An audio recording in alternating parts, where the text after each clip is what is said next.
Ascension begins. Find yourself within. Take up your blade. Let the fears within fade. Stories are told as the die roll. Don't be afraid. Make your destiny will find you in me. Friends at your side, may the group with pride. Try as you might, you now live to fight. Monster nor foe can fill you with woe. Enemies in sight, it's time to roll dice. Roll for initiative. Check, please.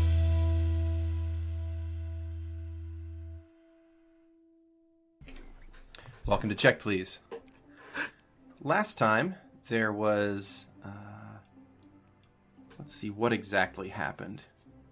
You all had a bit of a kerfuffle with Lovette, I suppose. I think I can recall most of what happened. Lead us through it. What do we got? So we started off with right after Vera kicking Petra in the testicles and headed off into the Deadlands, where we gathered up all the materials from the Centurions, and then, oh god, what's our genie's name? The genie. Sha'ade was so kind enough. Sha'ade. Okay, Sha'ade. Now to be completely fair, Yeah. that was a name that was given to him, not... Yeah, it's not his actual name. That's just what Riz calls him. Let's be honest. Yeah. Anyways, Sha'ade. Sha'ade was kind enough. I just like that. Like, you're very insistent on correcting Skrewy when it's a name that was literally... Look, if I made it up, I want you to say it right. Sha'ade was kind enough to retrieve the treasure that we left behind, which included a bunch of pretty good armor, pretty good wands, that we then shot back down to the Holy City, sold off, so that... and then Vera went off to the... God of Dragons to get the brooch or the amulet that they wear protected. Came back. It's Gigarian because there's 2 dragon gods, just so you know. Oh, I didn't know there was 2. Yeah. Went to the Temple of Gigarian. Yep. And may I just interrupt and say they were hella bros. Yeah. Mm-hmm, mm-hmm. And then Vera and Riz came back. Petra had everybody congregated back at the Vardo, and then Alex showed up. Telling us tales of something that Lovette did.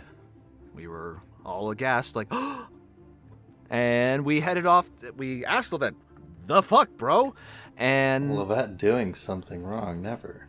Who would have thought? So instead of telling us, Lovette whisked us off to their cabin in the woods, and we have happened upon another little gnome that should have been dead. Why did all of them? All of them. We happened upon Moira, who was not dead, and we all very kindly confronted Lovette, saying, "The fuck, bro." Yes, it was extremely kind. Sure. It was kind enough. We said, "The fuck, bro," and was like, "Well, I mean, I don't, well." Very kind. I feel it right here. I feel that kindness inside. It was. They said, "Well, and we then found out that Marcus was still alive. So Alec was like, Well, "Thank you for that information." Boom, gone, and well, fuck. Not exactly alive. It's Well, Or there. yeah. yeah, Or Marcus. air quotes Which alive. is now cleverly named Mark II. Mark II. Thank you for that. That was Right. beautiful. Mwah. Chef kiss. Mark II, who is now, unbeknownst to him, going to be visited by Alec, and we, as a group, went back to the Holy City, wherein we were all ready, found out that we shouldn't be going to the Kintao Empire, and we should instead be heading down to the southwest, to a place that's very sandy, thanks to Riz, who used all their fate points to give us a divination of where the hell we should be heading. I'm a great compass, y'all.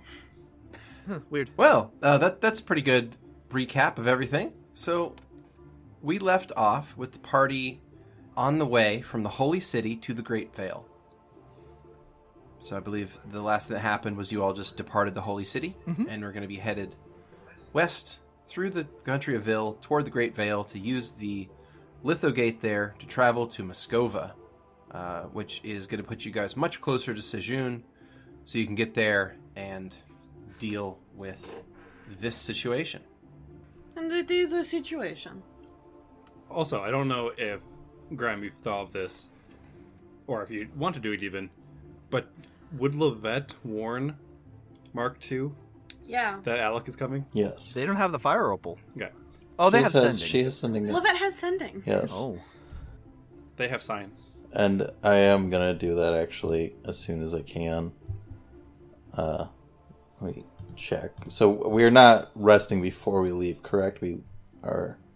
I think we're going to be resting on the road. Yeah. Okay. I mean, probably, it's like a day or like 2 days to get over to Great Vale, at least. Oh, it's a bit more than that. Oh, yeah, okay. it's more than that. It's like A week? A week, right? It's not quite a week either, but it is between those 2 points. Oh, fuck. Be like maybe 4. So it is a 240-mile trip on the road, and then from there it's another 60 miles Into off-road forest. into the Great Vale. So it's a bit of time. Sending is the same slot as teleport, though, so I'm gonna have to do in the morning.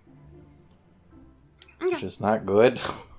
Probably not gonna work out for me, but Good luck, fam-a-lam-a ding-dong. I mean, he had to teleport a bunch of times too. I don't know if that means anything. Yeah, I'll do that first thing in the morning. I'll get a word count going. Okay. So you guys are heading along the road then? You've left the Holy City? That's Yep. correct. Alrighty. So it is the 3rd of May. You guys have traveled west out of the city. And do you want to do anything on the road that day, or just kind of travel as normal? Travel as normal? We're going to travel as normal until Brockhagen, I think. Yeah, I was actually going to ask about that too. Yeah. Yeah, I wanted to pick something up at a store there. Same here. Cool. Okay. In that case, you guys are leaving the Holy City. We are. And Lovette's split up with us at some point? Yeah. I guess so. Okay. Cool. Cool. All right. So travel as normal unless anyone wants to do conversations? Yeah. I know Petra wants to have a conversation with Vera at some point between here and before going to the Great Vale. So whenever there's a free night to do that, yeah. All right. Is that going to happen like once we get to Reitberg? Is that going to happen after Brockhagen? Where... Yeah, you gotta figure out. Oh, what- okay. Why don't we do it in Brockhagen? We can have Okay. have conversation over some mead. Alrighty. So you guys can travel about 60 miles a day via your cart. So that is going to be probably about look at that, about a 2-day journey. Okay. Kurla then on the first night, on the first evening, is going to burn through however many channels it takes just to get everyone back up to full health, because I don't think we've done that recently. Yeah, no, that's fine. Yeah, we figure that as we're traveling, like that would be kind That's of just implicit. implied. Yeah, that'd Okay, be implied along travel. So if you have any channels left over at the end of the day, we can just apply them in healing to everybody. Okay, there was a minor detail to that.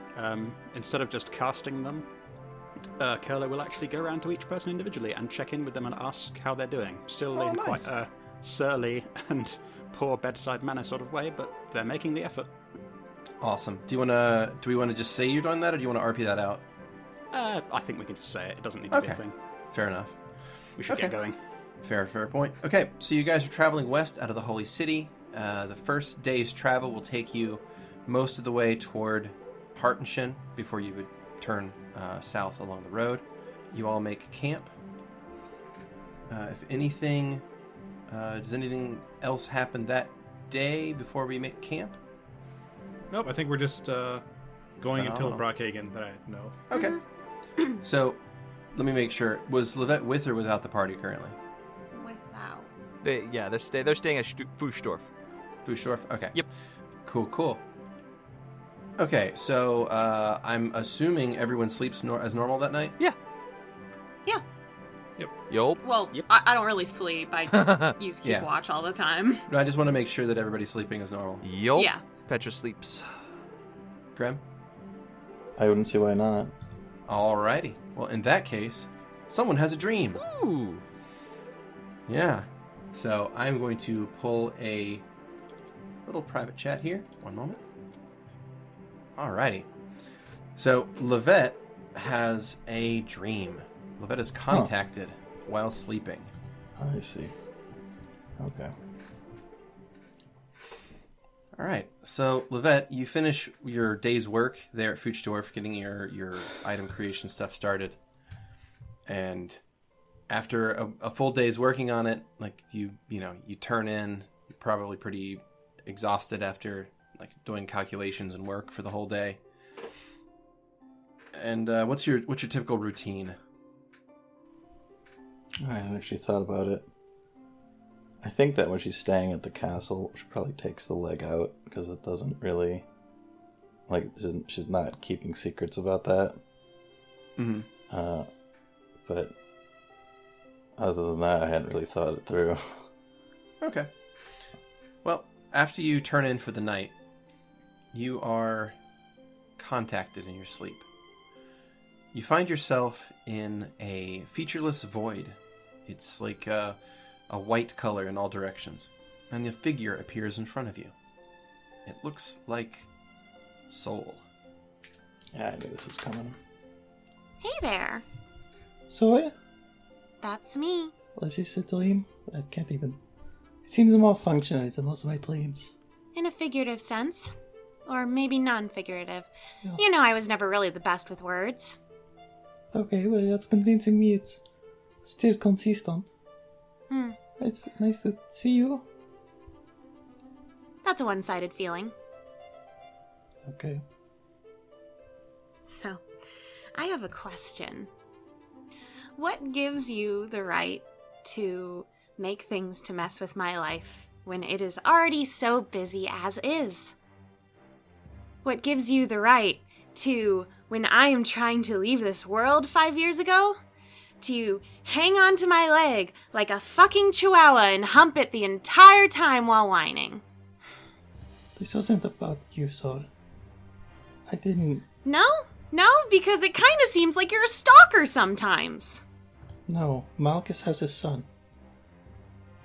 Yeah, I heard. Yes, well... He told me himself.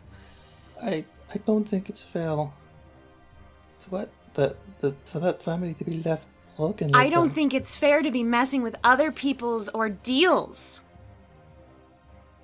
That's not your family. Leave them alone. And was it not enough to just make your sex doll? Wasn't that enough? No, you had to mess up someone else's family? Oh, you've gone too far. Have I? Yes. I really doubt it. You're the one who contacts me when I'm busy. You're the one who neglected me and was terrible to me because I couldn't give you back feelings. Too far is what you've already done. I've held back. Then, what do you expect me to do now? Go fuck yourself. Okay. And stop messing with me and the people I care about. And that's it. Alrighty. It went about as well as I expected. Okay, well, after that, Soul fades into nothingness, and Lovette wakes up the next morning. Good morning. Mm-hmm. Oh dear. A dream happened. A bad A dream. bad by the dream sound of from it. the sound of it. Something like that. Alright, so let's see. It is another day travel toward Brockhagen. That would put us over to... it is now the 4th of May. And is there anything that you're going to do during this day's travel toward Brockhagen? No, but I do want to ask Keni if Kurla is now sitting up front with Riz again. Oh on yeah, this as long journey. as Kurla wants to, it's an open seat. Okay, good. Because I feel like, yeah, they're back in that seat. Riding shotgun. Alrighty. Well, you guys travel to Brockhagen and arrive that evening. I think I forgot the message to Marcus. I forgot to do the word counting, but really it doesn't really matter the specific words. I'm just going to notify still him as a soon warning, as possible. Yeah. That's fine. Yep. To Mark II. Yep. You send a message to Mark II, warning of Alex impending attack / That Alec is looking for him, and then interception. he wants to take the fire opal. Yeah. And that's it. Okay. In that case, you will receive a message back momentarily from that, which let me read to you in a secret room. Okay. He mentions in a response that it is already too late. Cool. Alec got to him that night. But what I expected. Again. So he is without the fire opal. So he's more concerned with how he's going to find Telly. Yep. Well, that might kind of interfere with my whole building plans then. Because I may need to go to Harsh and find Marcus, make sure he's not hurt. At least he responded. He didn't sound like he was hurt or anything. No. Okay. He made no indication that he was harmed. Okay. But he did say that Alec found him, took the opal. He doesn't know how he's going to find Telly now. So that was pretty much the extent of the reply. Mm-hmm. All right. Alrighty. Yeah, I mean, I feel like Lovette would want to go to Hartenshin and help him find them, but I don't want to take too much time out of the game at this point again. Okay. So I'm not. I think that for now, I don't know if I could just say that I did that, but I don't know how much doing that takes. Mm-hmm. Okay. Alrighty. So the party arrives at Brockhagen on the evening of the 4th. You said you wanted to have a drink convo or so? Yes. Excellent. Okay. So you stop in Brockhagen and stop at a tavern there and have yourself a drink. Okay, well, first, before we do that, Vera would be going to the local whatever they have for like stores and stuff here, just to pick up some quick supplies. It's going to get 200 feet of rope, some like grappling hook pieces, and also some set of climbing gear. And we can figure out what the cost of that is later. I have enough for it. Okay. That's pretty much the same thing I had, except I wanted stuff for bringing the Vardo through the mountains a little easier. I sent that to you. Yeah, and that's the other thing is I'd like to know for like cart work and stuff. What do you think would be better, Brockhagen or Reitberg? So I'd be replacing the wheels to make them sturdier wheels, so they can go over more stony areas. Okay. Probably Brockhagen. It's a bigger place. They're going to have more specialized workshops. All right, so when we pull into Brockhagen, we stop off probably at some like woodsmith or something, and have them. I'm going to have them replace the wheels with the sturdier ones, and make any like repairs that are needed to sturdy up like the exterior as well. Mm-hmm. Then I'll go to the store, and then we head to the tavern. Okay. Probably in the store with you. Should we all get that kind of gear? Would that be sensible? I'm getting that for everyone, but it's up to you. Thank you. Because Vera doesn't need that. Vera can fly. Yeah. Gotcha. You OP bitch. Bees! I had Just somehow vertically goes up. Yeah, and same for me. I'd just like to find ways to make it easier for the Vardo to traverse the mountains. All right, we're going to have to stay here for a little bit for them to replace the wheels. And then once they get everything fitted, we can head out. Sounds good. Want to go have a drink? May as well. Not much else to do here, really. Quaint little town, but has its charm. Yeah, let's go grab some drinks. You have fun, you two. Vardo will be open once you're ready. Thank you, Riz. Okay, so I'm going to slap down a general store in the town for you. Let me know if you need your token on the map as well in order to use it. I think so. You look like you're good. Okay, so feel free to purchase what you need. If there's something missing from that list, let me know. I think Kurla will spend a few minutes browsing in a general store. Okay. And like I said, I'm going to just do this afterwards because Okay. I have the stuff written out. Otherwise, it's going to take time that we don't have to do this. Okay.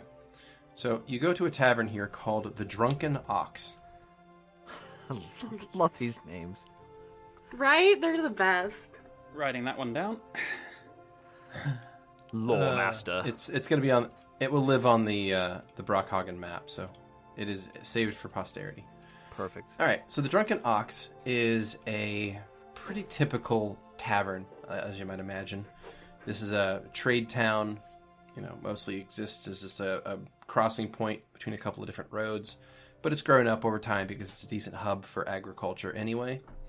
And the Drunken Ox is kind of what you would expect a standard farmer's tavern to be like. It's very down to earth, very rustic. Everything here is made of, old wood. The whole place has a well-spiced smell to it from probably generations worth of cooking, over the many decades that this place has been in operation. And it just has a very kind of well-worn and comfortable feel to everything here. Alrighty. So we go in, ask for a few drinks. Alrighty. The staff is attentive and friendly, and you guys are given whatever drinks you request within reason. They don't have much fancy stuff here, but they do have pretty standard ales. Delicious.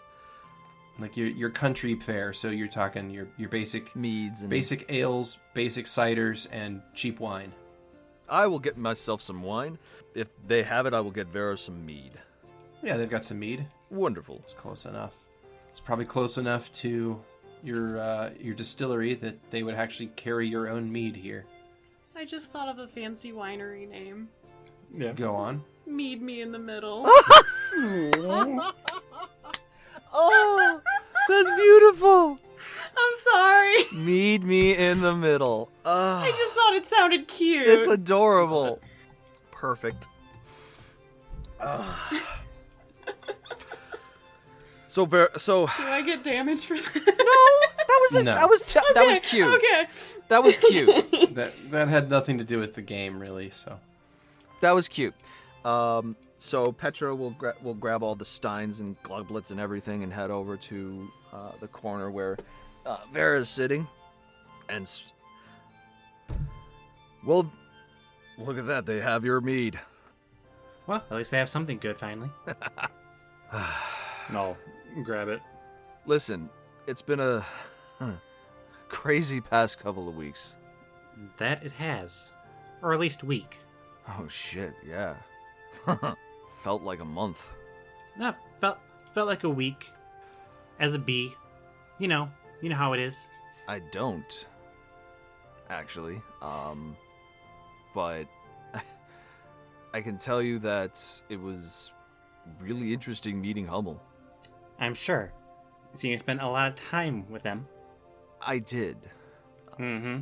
I mean, outside of that night, it was one of the best nights I've had in a long time. I am extremely happy for you. But now we get to actually do what we are supposed to do and help fix Mellifera. Well, about that. About that. Spending the time, however short, with Hummel, and spending so much, well, it's put the past 5 years into heavier perspective for me. I don't know if you've talked with Hummel, but I made a decision, and I told them, and I've just been plucking up the courage and to ask you, what do I need to do to become Malefera's paladin? Wait, what? What? That... You want to actually fully join? Yes. I'm sorry, like, Vera looks actually shocked at this. I mean, yeah, but what changed? I'm sorry, but you didn't seem to trust Malefera until last week. Now it seems. I'm confused. I've found my family with you. With all of you. And I want to do what I can to make it survive and thrive and grow. And for me to do that, I think, would be to become the Paladin of Malefera. Well, then... And Vera kind of looks down. Do you swear to share your faith and your prayer for the betterment of the Hive? Yes. And do you swear to protect those who need your help, who are weak, and to share your strength for them? Always. Then I will welcome you, brother, into the Hive. Gladly. And Vera reaches into their bag and pulls out this bottle. It has this... It looks like honey, but it's far more viscous. And if you would you mind letting Malefera share her power, which she has shared with all of us? Yes. So, Vera dips their thumb into this viscous liquid and stirs it around, and it kind of clumps up more like actual honey. Can you open your mouth?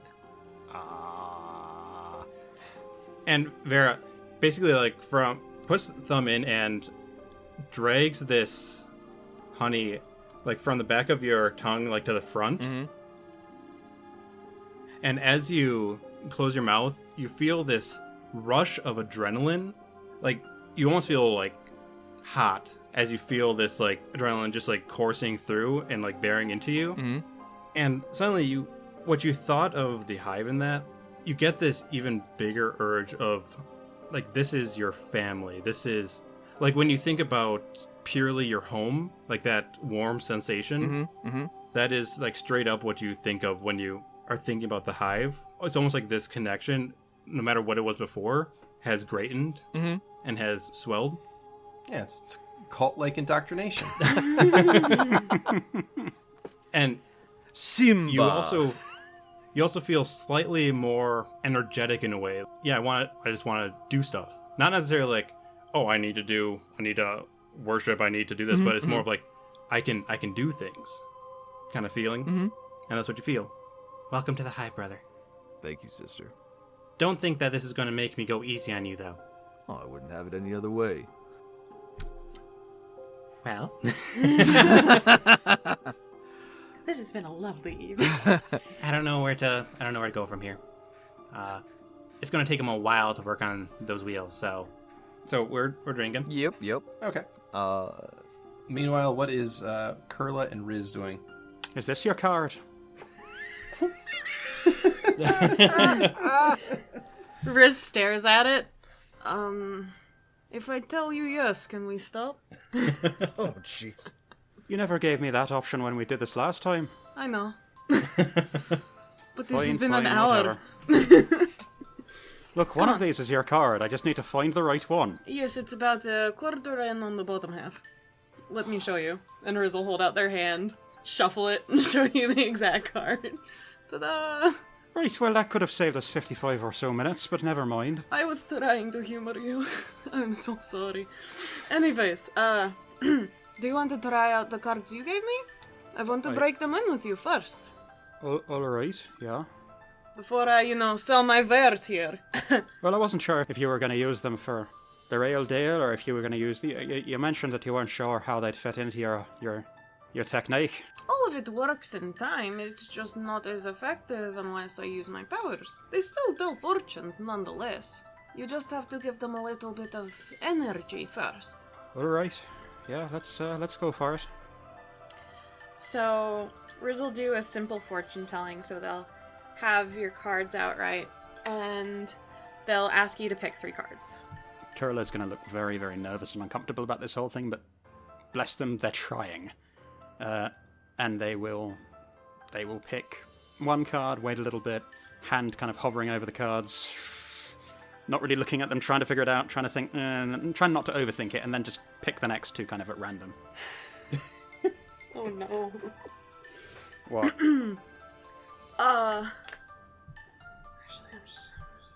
So, you pulled the 10 of Swords, the 9 of Cups, and the 9 of Swords. Riz just looks at the cards. Right, so do I win then, or? Yes, you do. And Riz will take the cards and shuffle it back in. Yes. Very good, start for that. Can we try that again? Let's see if we do that again. Here you go. And Riz will shuffle and hand the cards to you again for you to pick 3 more out. Kurla will look even more uncomfortable, but will gamely pick another 3 out. Okay. Is these So bad? you pick out the 9 of Pentacles, the Queen of Cups, and the 5 of Cups. I don't want to read these fortunes. Oh, do tell. Okay. Rez, you're making me a little bit nervous here. What are they So- telling you? You can be honest with me here. Well, the first half I gave you, it kind of involved your downfall. And these My- involve your downfall. My downfall? Well, it says you're essentially rich right now, in figurative, either in relationships or money. It depends. It's very willy-nilly with cards, you know. But at the end, you know, you have the 5 of Cups and you've lost everything. And you were stabbed quite a bit in the first cards I pulled, so... Right. I prefer the one that I gave you when I actually used my powers, so we're just going to throw these out and pretend... Not actually physically throw them out, but we're gonna pretend we did not do these. Right, yeah, they are...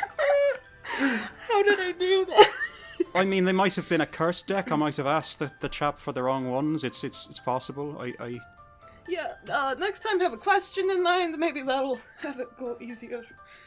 Oh god. All right, should I ask if I should be worried about the last 2? Would that work as a question? Sure, let's try that. Right. Should I be worried about the last 2 fortunes you just read for me from these cards? Alright, so we pull out the 5 of Swords, the Page of Cups, and the Star. And Riz just sighs a sigh of relief and is like, we're fine. We can disregard the ones. Whew. Wait, is that how fortunes work? You ask questions and you get answers. So, the 5 of Swords, it's for, like, how nervous we were feeling with everything. It's like, yeah, here's where you are right now. The Page of Cups is like, here we'll have a good cup full of something. I'll assume laughs in this instance. And then the Star, which is one of my favorite cards, personally, which it usually means good fucking luck every time. Not sarcastically, in seriousness. So, everything's pretty much fine once we have the Star, so. It is all good. It is all good. We're good. We're good. What if you draw the star upside down? It means you need to re-regulate yourself to get back on order, pretty much, of your possible transference to a higher, uplifted personality and preference in life. But this was a right side up. It was right side up, so we're good. Okay. Dab, dab, dab, fortune telling. Well, setting aside those first 2, which we can just say that they were a practice. I'm glad that you like them, at least. I'm glad that they'll be useful to you. I think they will be very fun to use with people. Do you think it's too late to sell fortunes? Oh, I mean, you can try. I might have to go and find some special provisions for myself, if you know what I mean. Of course. Why don't you go do that and I'll sell my wares in the meantime? You think there's a butcher shop around here, or should I go to the tavern? I would try both if one doesn't work for you. You don't really want to run into Vera and Petravian. Then try to find a butcher shop. Okay. That came out wrong. Let me try that one again. I don't want to interrupt what they're doing. Riz looks around and is like, looks as if they feel as though they've missed something. What are they doing? I have no idea, but, privacy, right? Gotcha. Okay. Well, I don't even want to consider what they might be doing, frankly. Anyway, right, I'm gonna go find those provisions, and you, good luck with your fortune. Let me know how it goes. of course. Thank you very much. Enjoy your food hunt thingy. Gonna wince a little bit at the word hunt, but Kurla will head off. Is there a butcher shop in town, Beardy? Is there? Oh yeah, very roll much for so. that, or No, there's no roll required. There's definitely a butcher in this town. okay. Probably more than one. I'm going to seek one out that seems like it's the lowest quality possible. Okay. You find a cheap butcher on the outskirts of town. It's called Okay. Taco Bell for some reason. I don't know why, but I head in and I look around for any meat that looks particularly pungent and rotten. The oldest they carry is day old. So they do have a collection of day old meat. So they have day old chicken, pork, and beef. Is it sort of like halfway to being rotten? How many days will it take for it to become like nasty? I mean, it's already to the point where like there's a decent chance that a person would get a stomach ache from eating it at this point. Any further than this, and it wouldn't be fit for human consumption. Good enough. Yeah, I'll buy however much will sustain me, given how little of it I eat at a time. Okay. Yeah, in that case, it's relatively cheap. So you could get probably a day's worth for a couple of copper. Okay, then I'll buy a gold's worth. Or All would I right. not be able to carry that? You fucking load up on day old. What do you want? Chicken, pork, beef, mix. Bit of Some everything. meat. Yeah. Okay. All right. So let me add that in your character sheet. I'll just put a parenthetical, or sorry, not parenthetical. I'll put an item in your inventory. This is called meat with quotation marks around it. Actually, hold on. That's 3 months worth, isn't it? If I'm ish. It's 100. Give it 10 copper is. Oh, I can't even do the maths. My brain's fried. Yeah, a gold is fine. A gold's probably a lot, but it's fine. That is All right, okay. then half of that. Let's see. Meat. Gold is a rich person's salary. We just lucky motherfuckers. Thank you, Beardy. Yeah. When that's finished up, is there anywhere in town where I could buy another couple of those golden bracelets, or do those require a bigger city? Golden bracelets. Yeah, the ones I enchanted for or had enchanted. Oh, no, this is a big enough town that you could find some basic jewelry. Yeah, for sure. Okay, then a couple more. I would love to grab a couple more of those, so I Okay. have one on hand to give to someone at some point. Cool. Feel free to add them into your character sheet. They're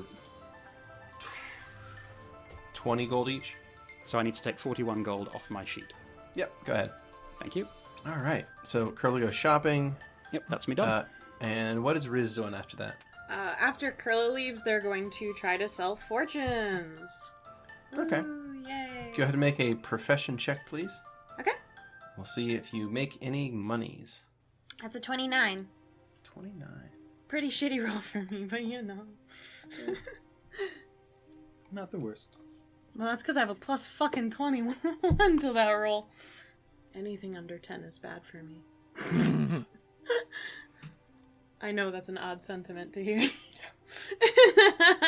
Anything over 9 is good for me.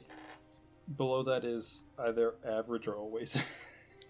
Average or I always. think over 7 is good for me. 10 to 13 is like good, and then anything over is great. Because, like I said, typically I roll 3s. I know. I don't know why you're cursed, but I love you. You make the game interesting. Is everything alright? Yeah, no. Just have to do some maths because the way the profession stuff's set out is per week, and we're doing on one night of work. So this will get you. We can count this for like no. the entire. Oh no! You're only stopping in. Well, you're not selling fortunes every night because you're not in Okay. a town. So the way this would work out is that you would earn from this night. You would get 4 gold and 14 silver pieces. Oh hell yeah! That's sorry, a great night. Nice. Not 14. 4 gold, 1 silver, 4 copper.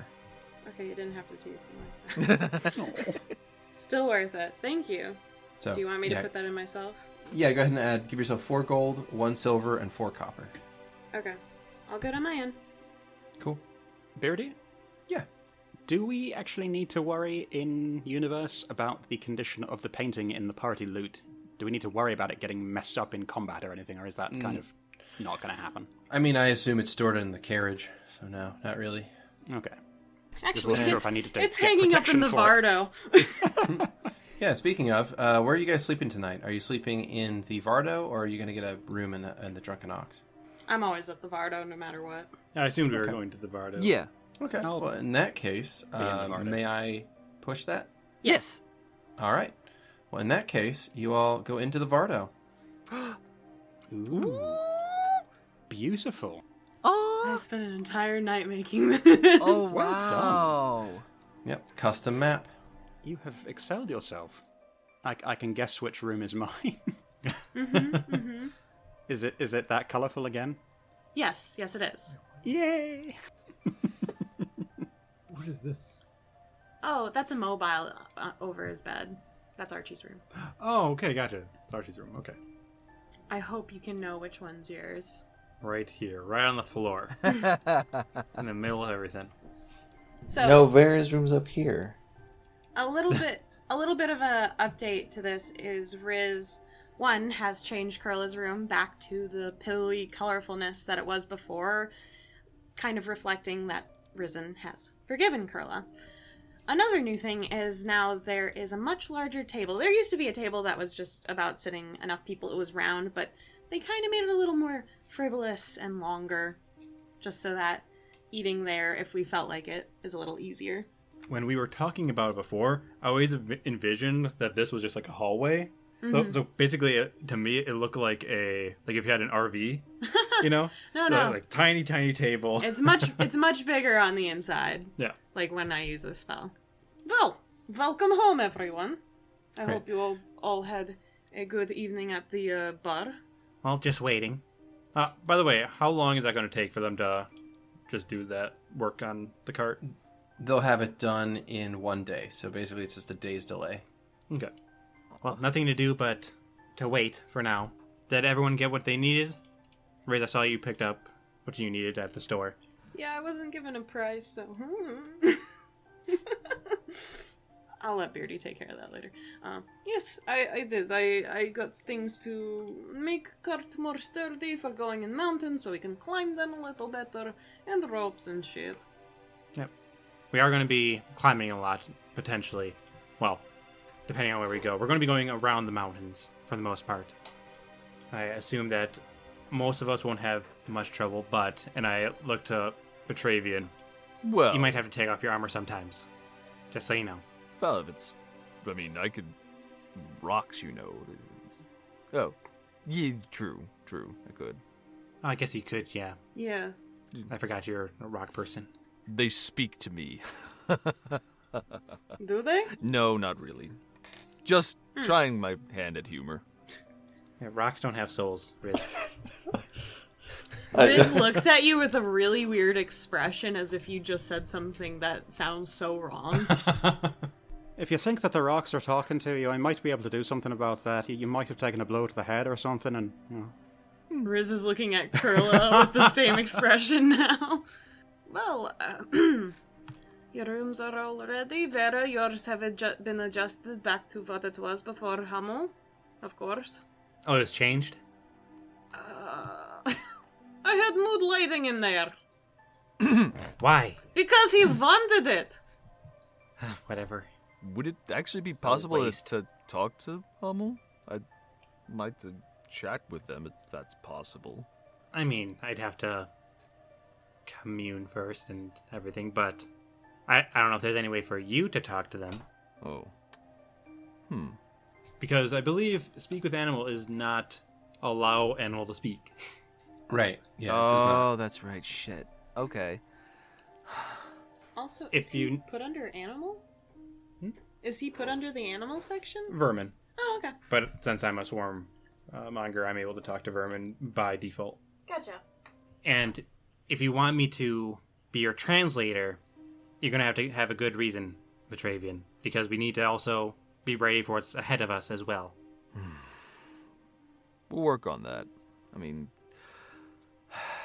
I'd like to maybe be able to talk to them eventually without a translator, but we'll talk about it. I guess. And Hummel will probably just fly over to Petravian, like land on his hand, and just like walk up on the arm. Yeah, we'll look into it, right? Thank you. Anything else? Or Well, no. then let's sleep. Yes. We have a lot to do. Petra will... Well, are you all going to just stand there in the front of the Vardo or what?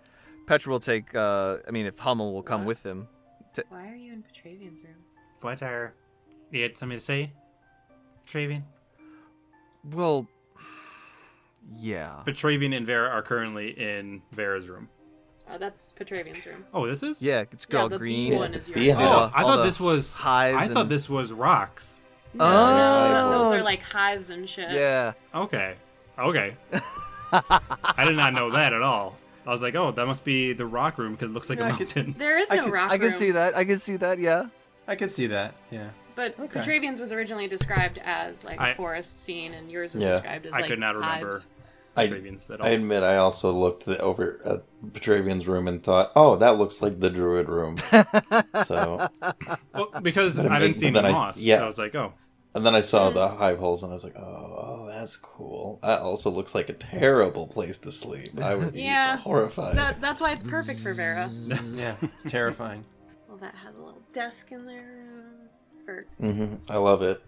Also, I gotta say, everything looks pretty much exactly like how I imagined it. Maybe a little bit flipped on the layout, but barely even. Like, minor details. It is really beautiful work. Yeah. It's yeah. wonderful.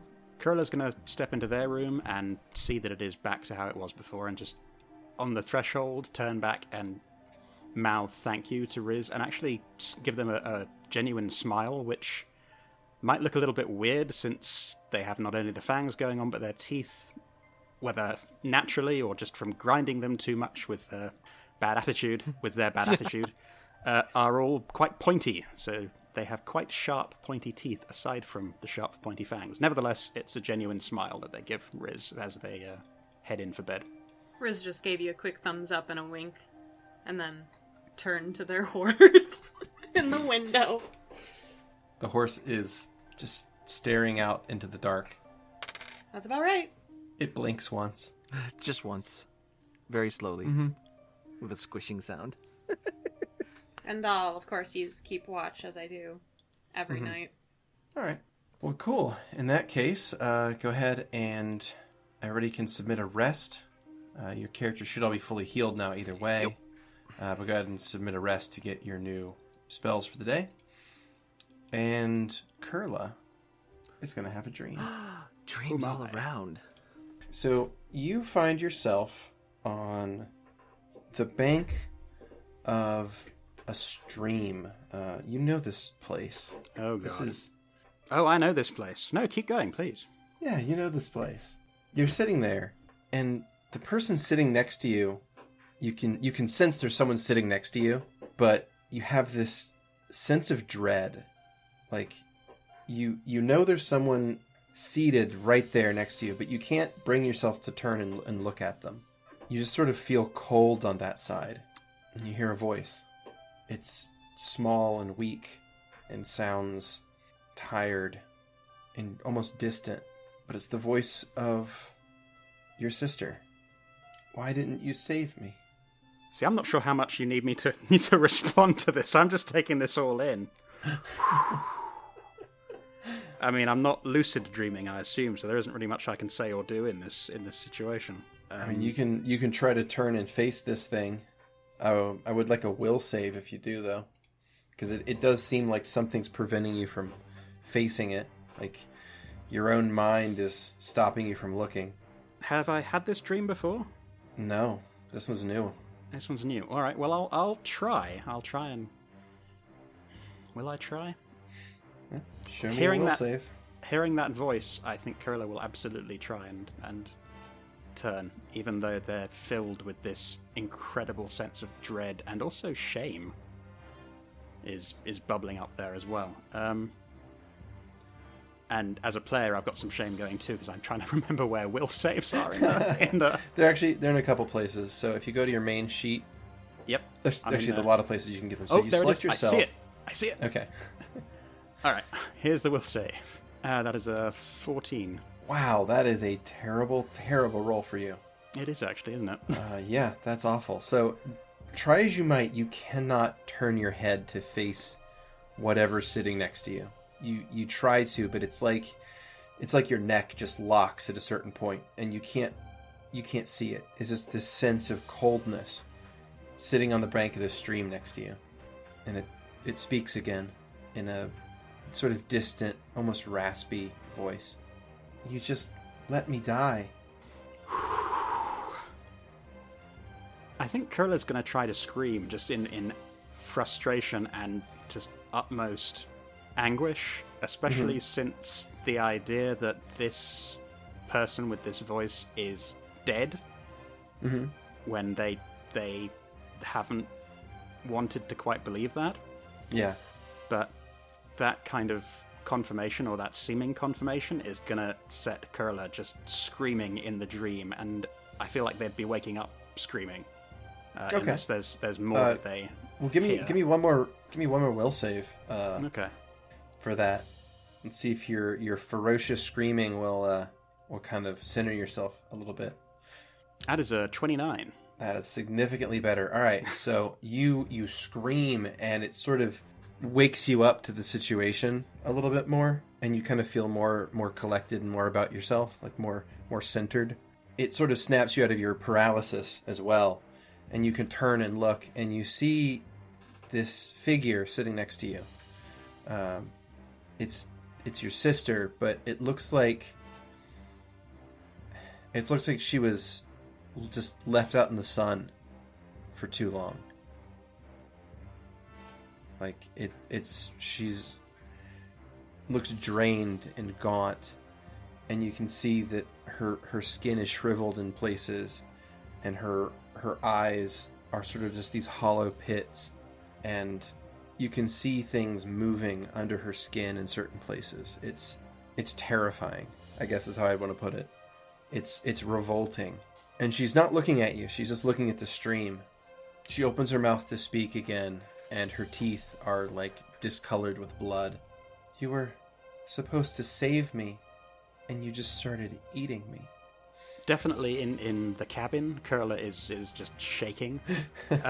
Within the dream, they are, I think, even if they're more in control of themselves, or their dream form now, that they are paralyzed now with kind of indecision. They can't tell if they want to go towards this figure or just recoil. But the look on their face is just one of such incredible anguish and shame and horror, and they're gonna try to speak, not scream, but actually just speak. And if they can, they'll say just in a completely defeated whisper, "I'm so sorry." The figure's neck starts to turn, like its head starts to turn toward you, and as it does, you can hear what must be the sounds of bones snapping as it turns its head to look at you. And as it does, it goes from being like mid-afternoon, like the level of light just drops, and it becomes darker and darker and darker as its head turns toward you, almost in slow motion. And as it turns and locks eyes with the hollow pits where her eyes should be, you wake up.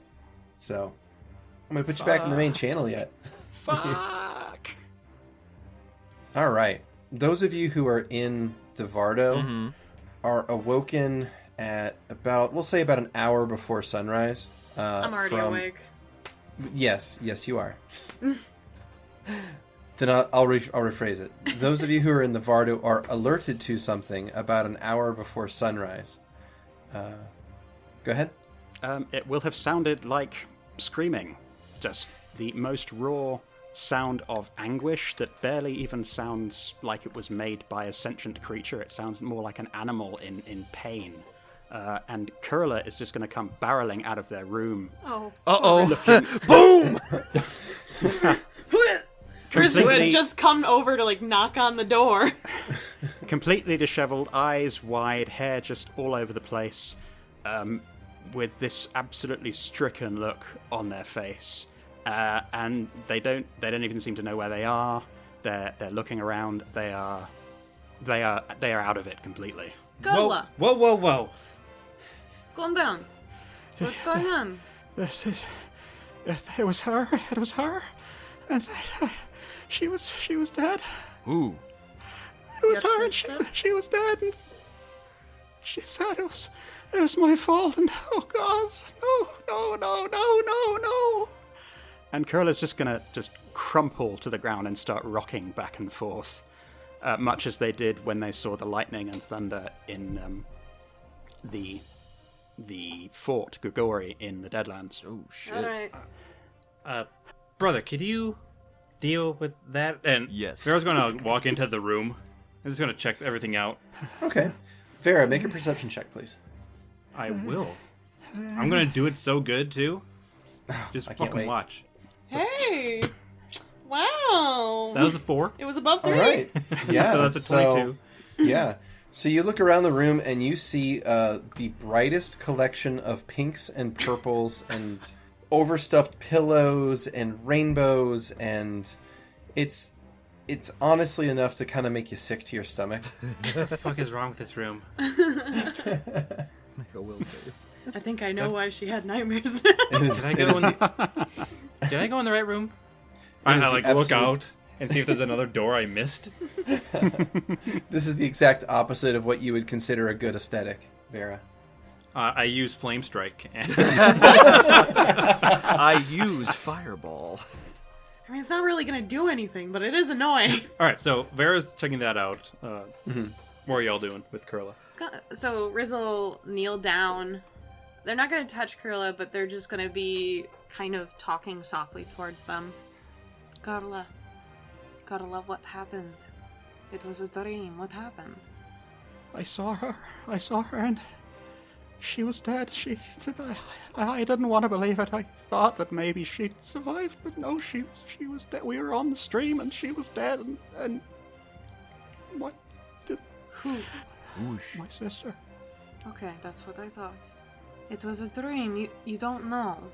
She said I let her die. You don't actually believe that, do you, Kurla? It was my fault. So Riz, having previously used that Discern Next of Kin spell when we first met, is fairly certain that this person does not exist anymore. But they're just trying to coo and calm Kurla, and at least insist that this wasn't their fault. It's okay, Kurla. I don't know what happened, but I highly doubt it was your fault. It was a dream. It was a dream, okay? Kurla is still breathing very ragged, but It they're wasn't real. slowly coming back to themselves, slowly trying to gather themselves. They're just still hugging themselves inside their cloak, and they're in a bad way. They're slowly calming down. What Riz is saying is helping, but it's whatever they dreamt clearly had a pretty profound impact on them. So Vera will exit the room. Well, there's nothing in there except for some horrific decoration. What? But Vera, come on. Time and place. Horrific. Time and place. what? I'm just saying that whatever it was just a dream, clearly. So sometimes we have bad dreams. It happens. Everyone has dreams here and there when they sleep, and bad ones are bound to happen. What time is it? And can I see the window from your... Oh, yeah. So It's I a look large out, window. and it looks like it's just straight up morning now. Is that correct? No, it's about an hour before sunrise. Oh, okay. It's still kind of dark outside. There's like a little bit of light on the horizon. We can all go back to sleep. Well, you can all go back to sleep. And I will wake you up in the morning when it's time to go. Okay? All right. Are you going to be okay, Kurla? Is Kurla still rocking? They they've stopped rocking. They're just sitting now, almost crisscross applesauce. Couldn't resist. But they hear Vera and they look up at Vera, and their expression is very odd for looking at Vera. There's not a hint of nastiness in it at all. It's just this kind of this blank 1,000-yard. Is that the term? 1,000-yard stare. Yeah. Yeah. It's just this sort of blank 1,000-yard stare. And they just slowly give the smallest nod, but it takes them a few seconds to actually hear and understand what you've said, what you've asked. Yeah, Vera sees this and just sighs. It happens, all right? It's probably just a dream. Right, yeah, just a dream, nothing to worry about. yeah, you're right. We have a lot that we're stressed about right now. A lot of stuff happening. Yeah, just a bad dream. That's all. That's all it was. All right. Well, I'm going back to bed. Good night, Vera. Sleep well. There's like a waving walk towards the room. Petravian, are you going to sleep as well? No, I'm awake now. Well, good luck with feeling like shit during the day. Well, it's only an hour before sunrise. Okay. What time did you come to bed? Before midnight, so should be fine. Alright, if you say so. Kurla, can I get you some tea or anything?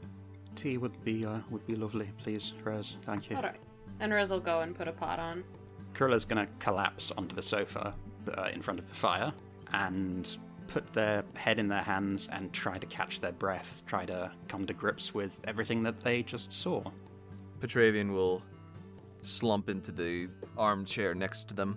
How real did it seem? It's hard to say. It seemed real as some of the details seemed real as I remember them, but she didn't look as she did.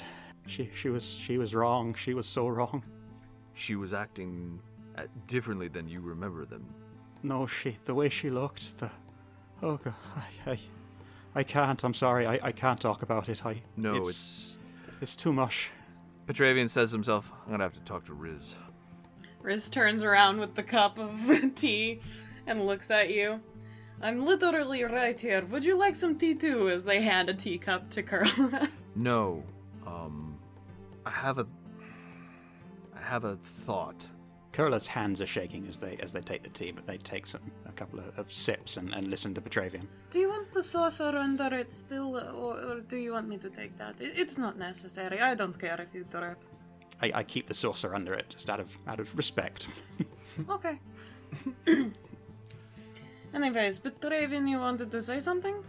I had a dream a while back that it's felt absolutely real, but it also felt wrong. The person that was talking to me, they didn't act like they were, like I knew them. Alright. I haven't had any dreams, so I'm not exactly sure what you want from this. I'm mostly speaking out loud, and...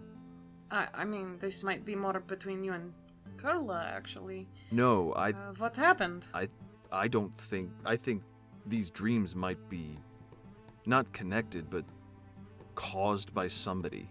It's mostly just thinking out loud, but... Who do you think it is caused by? I don't know. But it doesn't seem...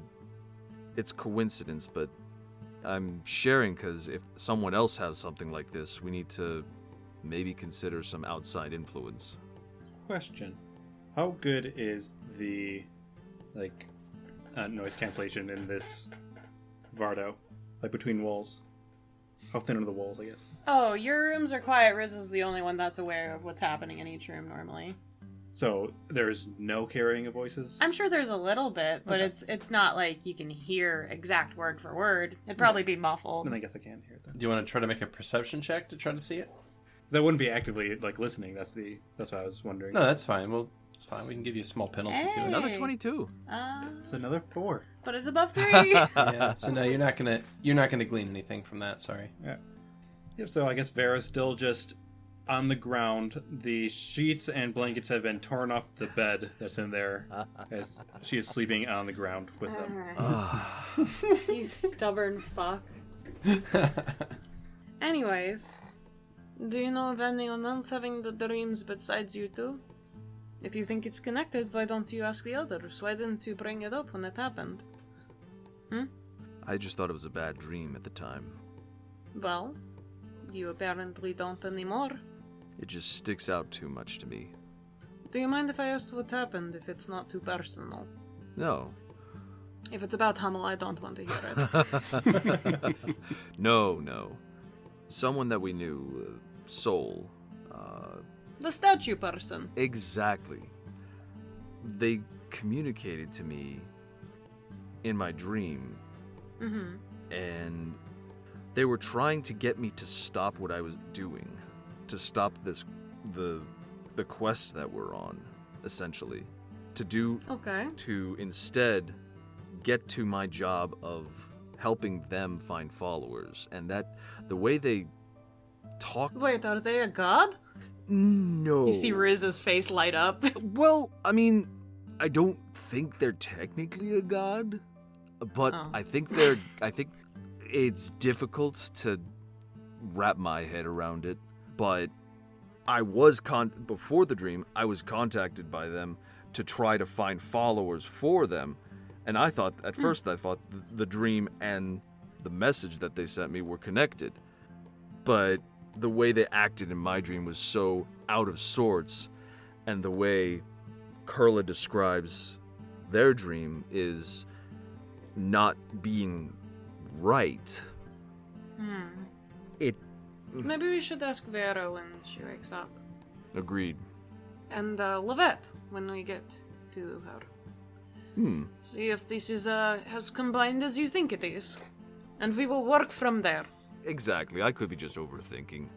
Better to deduce nothing than not at all.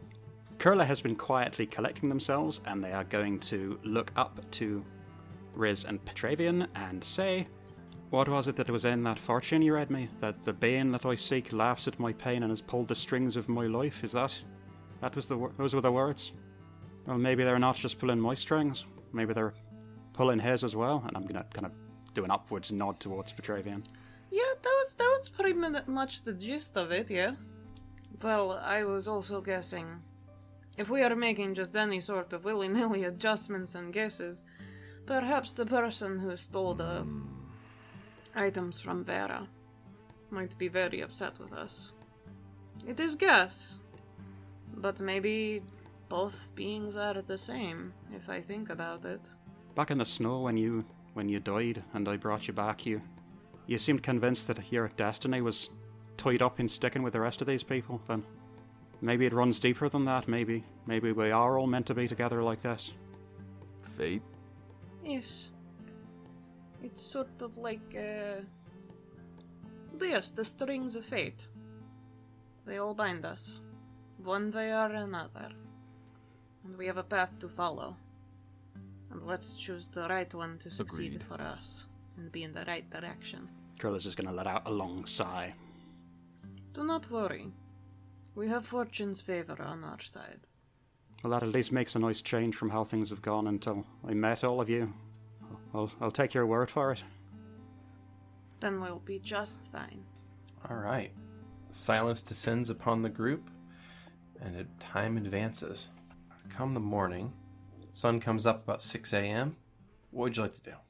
Well, Vera will rise and it's going to eventually exit the Arvardo and will go to her cart and see if it's finished. Okay. They're going to be working on it all day, so... Yeah, so basically the day of the 5th of May is going to be stuck in town while they're doing the repair work or really refit work on both vehicles. So you've got a day to kill in town. And I do. How many people do I kill? All right. Well, since you are a cult leader, that is a profession check, so go ahead. Oh, it's a 4. Oh, it's a 4? Okay. Is that 4 people, or is it like multiplied? Like, I don't know how that works. I think Okay. it's That's I believe easy. it's 40. Yeah. Typical You have Tuesday. like a level multiplier. Typical Tuesday. Yeah, typical Tuesday. You slaughter 40 people. That's a slow day for Vera, isn't it? Only 40. Oh, for sure. Well, yeah. I mean, I was woken up, like right before, so the entire circadian rhythms kind of all messed up. Kurla screwing things up again for you. I wouldn't say the roads are running red with blood. Maybe the alleyways, the sidewalks. Yeah. It's a trickle. I It's mean, look, fine. everybody has an off day. It's fine. All right. So, is there anything specific you would like to do in the town of Brockhagen on the 5th of May? Should I try to do more fortunes, or is that null since I did it yesterday? You can do it again. I would love to do it again. Okay. Make a profession check for a day's work. And what's everyone else like to do? I feel like Kurla is sticking to 29. themselves because they're kind of embarrassed about the whole thing. So they're just hanging out in the general store, just looking at various bits and bobs, not necessarily getting anything, but just browsing the wares to fill the time. Vera's double checking all of our supplies, making sure that everything that she thinks we should have, we have. Other than that, it's probably going around letting the apiary descend upon flowers and stuff. Nice. Got to get that variety. Yeah. Okay. Risen, you make another 4 gold, 1 silver, and 4 copper. Yeah, it was really nice getting the same exact roll, so you didn't have to calculate that again. Yeah, no, it's... Yeah. And Beardy, I am going to pick up a few just minor items like a journal and an ink pen. I don't think it needs to be played out. It's just if I... You can just do it Yeah. in the store. Yeah. Cool. It literally tells us when you No, I got you. buy something, though. Yeah, it pulls it up. But if you want it to be something that's recorded in the podcast, then just call it out. Basically, say, "Hey, I'm purchasing Okey-doke. XYZ," just so that if it's plot important enough that the listener needs to hear. Not, so I'll Basically, just go ahead with it. Thank you. okay. Anything else No worries. happening today? Nope. Well, No, just a day to kill. So unless you have when anything we're else all to do, back together again at some point, Riz is going to kind of push Petravian and be like, "Ask Vera." Go on. Vera, Yes. how have you been sleeping? Riz just smacks their forehead. All right. No bad dreams? Vera kind of pauses. What does that mean? Oh my goodness, stop beating around the bush. These two have had nightmares. They want to know if they're connected with anyone else's. If you've had anything that's felt a little more real than it should have. Oh my god, is that so hard to ask? Yes, so many words, yes. I had a not so great night in the Holy City when I was with Lovette, Really? I guess. It didn't really seem right. It was Soul. Soul. Wait, And did Soul contact you? it was a dream. It couldn't have been Soul. They sounded wrong, didn't they? They weren't the Soul I remember. That's the same dream I had. But I don't know if it's real or not. I can only hope it's not. The same with me. Soul contacted me before this dream, a few weeks ago, saying that they need me to start a religion for them. Vera's eyes widen a bit. And that, What? yeah, it was the strangest thing. They said that I need to get followers to pray to them so that they could become a god. In my dream, What? Soul said that they owned you. Yes. That happened in yours? They said they owned me. And I need to stop trying to find a family to try to end this quest for acceptance. That they'd all abandoned me anyway. Wait, but it sounded different than when Soul contacted you, actually. Yes. When Soul contacted me in person, it was just like, silly old Soul, but this sounded mean and cruel. Yeah.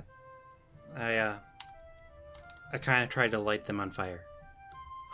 I love Vera so much. Oh. Well, And how did that go? I think I woke up. So, not well, I guess. But it doesn't sound based on what you're saying, that this was so... No. Somebody's messing with our minds, I think. And I couldn't even begin to tell you who. Well, that's relieving.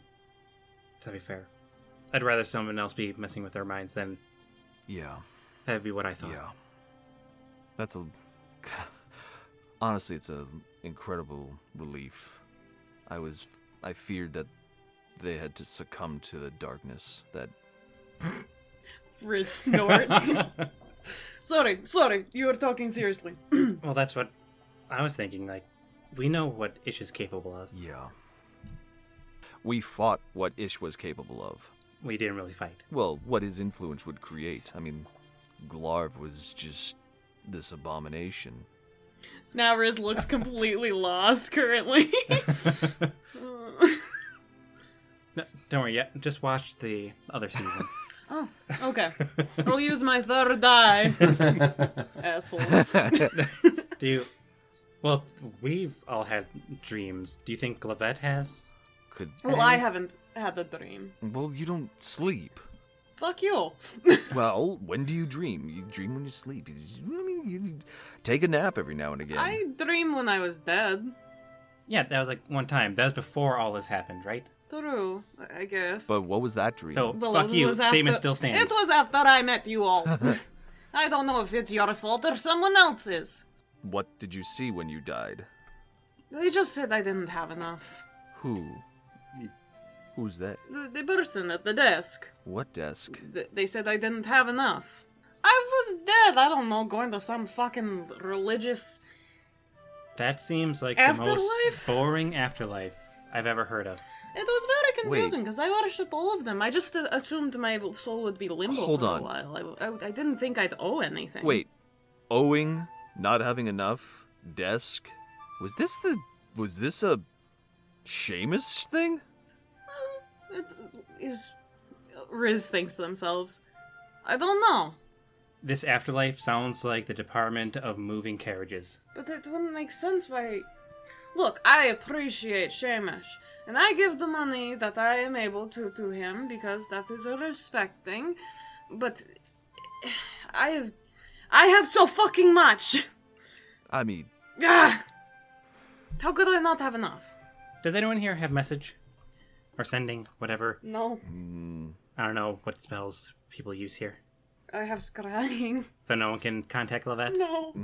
wow, that's a fucking oversight, isn't it? Sounds like not our fault. Would be really helpful if we had that one stone that weird guy we met the other day was talking about. Wait, could Lovette have had a nightmare and that's why they rebuilt Marcus? They felt so guilty that they went back and built up a whole new golem, essentially. Perhaps. Yeah, probably. Both But I of- guess we'll have to ask. when we get back to Lovette. Y'all are at the Vardo, yes?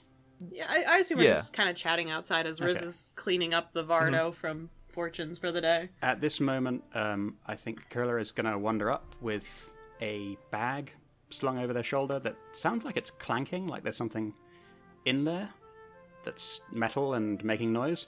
But they're going to come up around when you're asking if anyone has sending, if that's okay, and then just kind of Of course. keep quiet until the conversation ends, and then they will speak up and say, "Right, I didn't catch all of that, but what was that about needing to do sending?" Well, we wanted to check on Lovette and see if she had dreams like you all. All right. And maybe my death dream. Oh, I don't think it's related personally. Not putting anything out of the realm of possibility nowadays. That's true. That is a good way to think. I am proud of you, Petravian. It kind of happens when you have your whole head pulled off and you turn into bees, and then you come back as back again. Yeah, your perspective changes on things. Riz looks at you like you're crazy. Uh-huh. Okay, what were you saying, Kurla? I'm saying that, really, Petravian, you need to let me examine your head and make sure you haven't sustained any serious injuries. Well, I mean, Because you've got some odd ideas in there. did Kurla's not sure if they're kidding or not. A blind squirrel finds a nut every now and again. What the fuck? You're looking for nuts? Ew.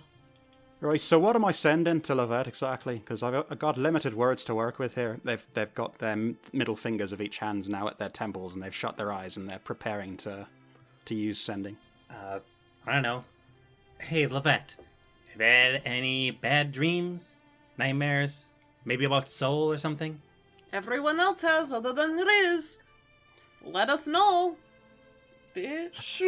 Wait, did Kurla dream about soul? I don't know this soul person very well, but no, I It's saw the I saw the statue. statue. Yes, okay. That's the statue person. Right. I didn't think they were real. No, I didn't see any statue people in my nightmare, so it might not be connected if that's the common thread. But let me check in with Lovette and see how they're getting on and ask them. So, fingers at the temples. Kurla will close their eyes and concentrate, and for the first time, really, casting a spell, they're going to look like it's actually causing them physical pain. But they're going to roll with it, and they are going to send to Lovette. Lovette, how are you getting on? Everyone is having bad dreams featuring soul. Have you had any yourself? See you soon, Kurla. I was wondering. Nice. I was wondering if you were going to say Love Kurla. respectfully or sincerely, Kurla. Regards. Regards. I have the honor to be your obedient servant, Kurla. Perfect. Nice. I doubt Kurla would ever see it. Hell no. Something about I don't know, servant. was that 23 or 24 or 25, somewhere around there, but... I think that was 23. Okay. At least that's what I got on my fingers. That was good. So Vera's looking at Kurla, it's like inquisitively. They're going. It does. There's a bit of a pause before the response. There's a bit of a delay. Yeah, Kurla by now has dropped their hands and opened their eyes up again, and are just breathing heavily. I am ready to head to Ryberg and meet with you. Will you have any trouble getting there? Archibald and I should be visible easily. Right, well, Fucking yeah, nuts. this, Didn't answer the question. the message is going to roll through Kurla's head, and Kurla is just going to roll their eyes. Apparently they're going to meet us in Reisberg. They didn't answer the question or even acknowledge it, so I don't know what to tell you. Wonderful. Great. I should probably burn that spell too. Yeah. Well, we're not going anywhere in this day, so nothing we can do there. That is true. The Varda's up on blocks right now. Riz just sighs. They've been staring at people, just making sure no one's touching it too much. Besides its adjustments of getting a little bit more durable for the weather and mountain. Is the horse attached to it? Yeah, always. It may actually be part of it. It's like a hermit crab. I did take it off, I think, during last session for a moment, and then it went right back on because we weren't leaving the Vardo. So we're good, actually. It might be a snail. It was a snail all along. Alright. Well, I assume we're going to just wait here until we're ready. Yep. Yup. So let's advance time. Well, Kurla's gonna have a quick word with Vera, actually. Not in private, but just go up to them and... Right, can I have a quick word with you, Vera? Just, there's something to ask. Yeah. Well, what? Is it here, or...? No, this is fine. Just understand I'm not asking to piss you off. I'm asking because I'm worried about her. Is Radovi gonna be alright with you not there? Raduvi will be safe. And I will be checking in to make sure that she's safe. Alright. Thank you. That's good to know. So does casting hurt, or...? It hasn't in a long time, but I think that dream may have messed me up a little bit more than I quite realised. When I first started getting these powers, yeah, it hurt. But it stopped. I don't know if it ever stopped. I learned to ignore it, to push it back. It's not so much physical pain, it's just remembering how I got them and the source of them. I don't like being reminded of the circumstances. I'll be alright. It's nothing to worry about. I'm still good to go, you know, still on mission and all that. No, I didn't doubt that. I was just wondering. Pain is a part of the natural magic that I have. It, in a way, it lets you focus on when you should actually be using the magic. Gives you a bit more of respect for it, I guess. It's an interesting way of looking at it. I guess I can relate a little bit to that. Power is dangerous. You can say that again. Are you doing alright? I'm always alright. Last one standing, mate. You didn't look alright at all this morning. So I just need to make sure. I appreciate it, I really do. It's some things that happened a long time ago before everything went to shite. Came back last night and it was hard to deal with, to put it mildly. I can see that. Someone that I was hoping might still somehow be alive. I mean, it's just a dream, right? I don't know how much faith you can put in dreams. I don't know if you can take them as ret. So may. Well, all I can say is the fact that Petravian and I have both had the same dream that may have been misleading. Maybe that means a good thing for you. Maybe it means that they know that whoever you're dreaming about is okay, and they're using that to distract you. Well, it wouldn't be the first time that's on a tied with me. I'll hope that you're... We'll find out. Is that all you wanted to talk Oh, yeah, about? yeah. It's all good, unless you... I don't know. Unless you want to get into a fight at all. I'll look you up and down. Nah, I'm good. I think I'm just going to sit down and just wait for the car to be ready. Fair enough. And, Vera's going to walk off and start kind of like exercising a bit. Kurla will just sort of retreat into their cloak and just hang out near the Varda, deep in thought. Alrighty. So some time's going to pass, and the construction on the Vardo and the carriage go along pretty well. Over the course of the day, they remove the old wheels. They place on new sturdy wheels. In fact, they change around the whole suspension system on the carriage to give it a stronger suspension. The Vardo was already equipped with one, so it was fine. But the carriage is now capable of better suspension, it has better wheels, and they also go through and they change the door out to put a seal on it, so it's better for cold weather. All right. So Nice. Nice. that all is done that day. Anything else you guys want to do on the 5th? I don't think so. Nope. Let's head to Rightburg, All right. yeah? Yep. Okay, so I'll roll around to the morning of the 6th. Does everyone sleep that night? Yes. It's going to take Kurla a while, but yeah. I Riz? keep watch all the time. I don't know if you consider that sleeping. Nope, I don't. Just making sure. Yeah, probably. I don't Okay. know, frankly. After last time, I don't know. You don't want to tempt Oh, Well, tempted. I'm personally fine with it, but I just don't know that. I feel like Lovette would have a really hard time getting back to sleep. But Like, I learned my lesson. well, No more sleep. Only work. just have her. I'll just say yes. She'll probably pass out at her workstation, but Yeah, that's fine. Okay. So nothing happens that night. And the next day, it is now the 6th of May. The party leaves Brockhagen and heads west to Rightburg. So it is days travel to Rightburg. So it's actually a little more than a day's travel to Rightburg. So you will get there on the 8th, pretty much the early morning of the 8th. So if anything you want to do on the road that day? Nope. On the 6th or 7th? Okay, cool. So that is the 6th of May. We'll take you to there. Boom, boom. All right, and then on the 7th, here we go. So the 7th of May, you guys get to Rightburg a couple hours after you wake up. So say about 10 a.m., you roll into the town of Rightburg. All right. And there you find a somewhat impatient-looking gnome and giant I mean, robot. aren't they always impatient? Because you all are a day late. I'm not that impatient. We had the extra day to do some work, but a little bit. Probably found some time to hang out with Bert Burkoff while I'm here. Bert Hell Burkoff. yeah. Good old Bert. Tell him, see what's going on. Not tell him about the dog unless he specifically figures it out. So we arrive here and we see Lovette there, correct? Alright. Are we ready to go? That we are.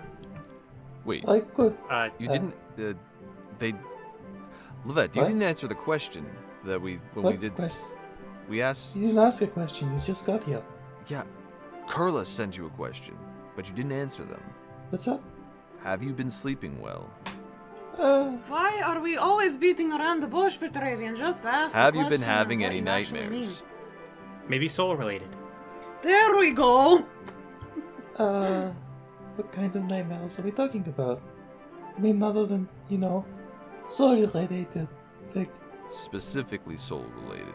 Well, not necessarily, but Petravian and I both had what seems like an implanted dream of some kind. by soul? Yeah. Well, Well, of soul?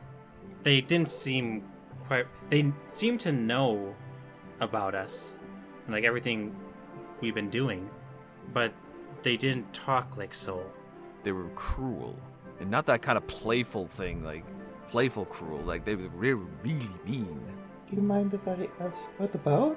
I mean, I guess that doesn't sound like soul. Well, they told me that I belonged to them. They said that I was nothing but a dirty half-elf. Riz looks actually really annoyed by that statement, as if they're offended for you. Yeah, well, that Same looks really with sad Kurla, at that. actually. Yeah, and Vera looks like down a bit. They said I should just give up, but that's not so. No, nothing like that. Well, I guess Wow, it just has to I guess roll then- a thing in front of everyone, huh? Yeah. Still, pretty decent roll. So I if anyone wants to do. sense motive that shit, you're welcome to. Yep. I'm all sense motive on that. Yeah. Not much point in having a Everyone's private just- thing if it just animates it anyway, huh? Wow. No, I was like Basically. before the Just roll like I can do happened, I was like,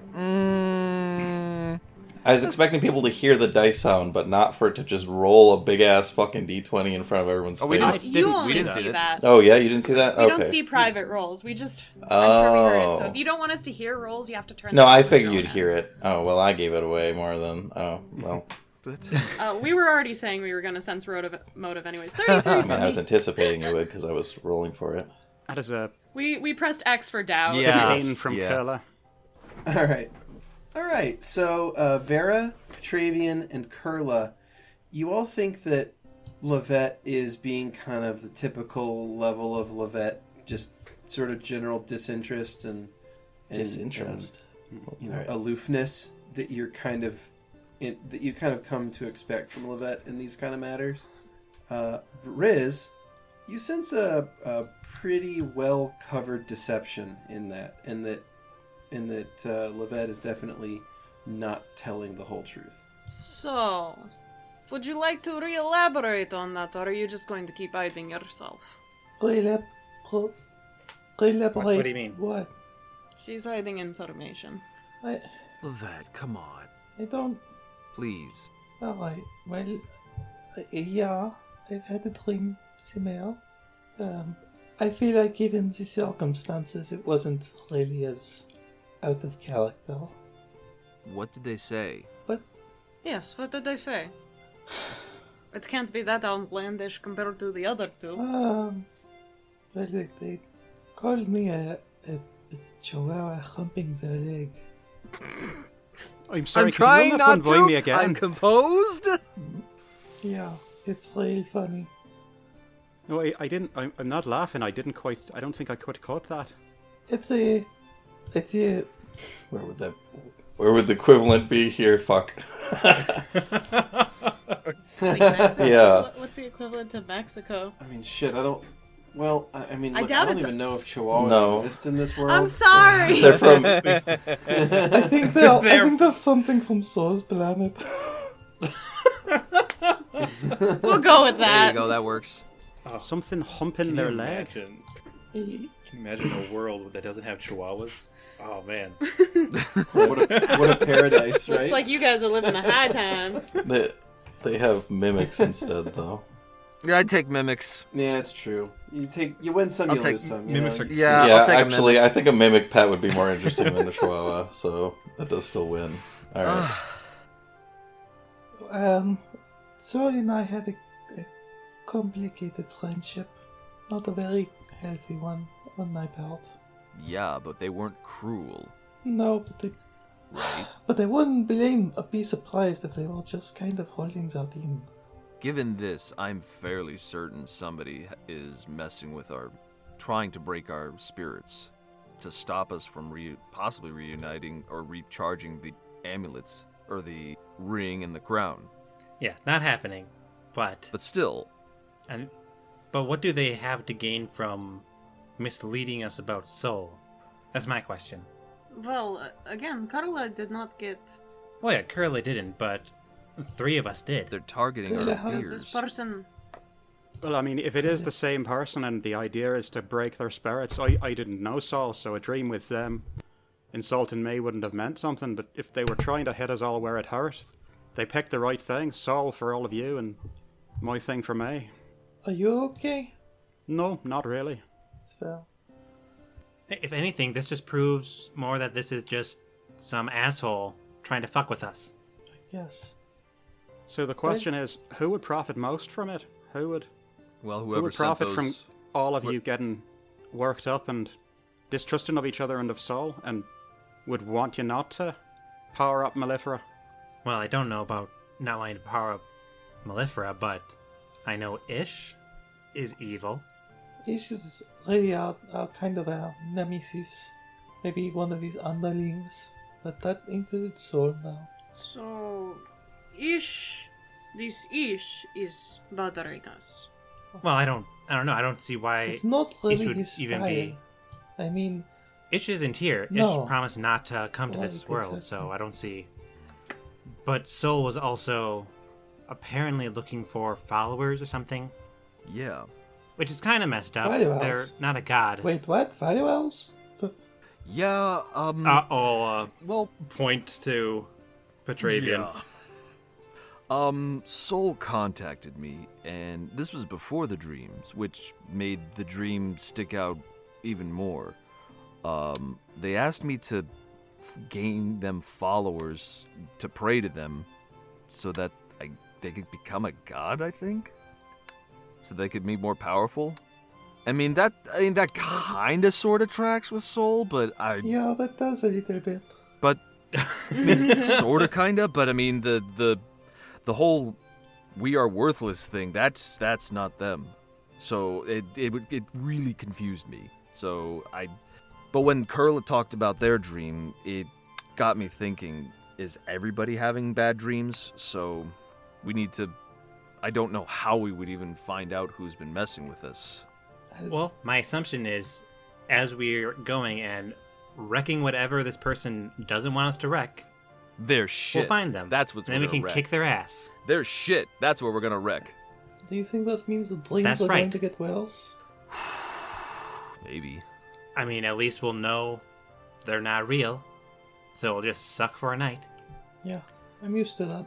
But if we can't dream, And I have yet to get dream, so. It's because you don't sleep. Yeah, I thought you I don't need don't to like sleep. sleeping when horse is around. If I didn't have to sleep, I would never sleep. I wish I could have just inherited that for my mother. You are a Dirk, right? Wait, I'm sorry. What? Dark elf gnome. A Dirk. I did not realize he was a term for this. I thought it was... Maybe it's not common here. I would not know. My mother's the only dark elf I've met. But elves still sleep. Well, they trance, Not sleeping, though. Yes, but they still have to reset their brains in a way. I This guess. still sounds preferable. I'm not an elf, so. Inactivity has to happen at some point. Either way, I think we're doing well now. We know that someone's trying to mess with us. So let's get moving. The more we can find this, the faster we can find this person, the faster this ends. agreed. Yes? Yeah, sounds good. Absolutely. Yep. Alright. So Vera's going to have the horses head into the Great Vale, towards the settlement. Alrighty. Today's travel from Wrightburg to the Great Vale, and that will go without any issue. Is everyone sleeping normally? And is Riz still going to be trancing or keeping watch? Yeah, I'm still gonna be keeping watch. Alrighty. Okay. In that case, a day will travel with no incident, and that will take us to the 8th of May, and you arrive at the settlement a little bit later than that, and you get to the Litho Gate. There is a small Maleferan settlement here that has been constructed to sort of, watch the gate and maintain the grove here. And it's a nice, quiet, peaceful place to live. Yep. The folks here recognize you immediately and welcome you all to the little conclave they have. And Vera will take time to talk with the Hivekin that are here. Just like any other time that she would visit. Sure. And they report nothing terribly out of the ordinary has ever happened here since setting up shop. The locals at Reitberg have treated them with respect, and there's sort of a mutual cooperation between the two communities. Wonderful. And Vera's going to get the carts onto this circle, the Litho Gate. Yep. Riz will help you with all of that too.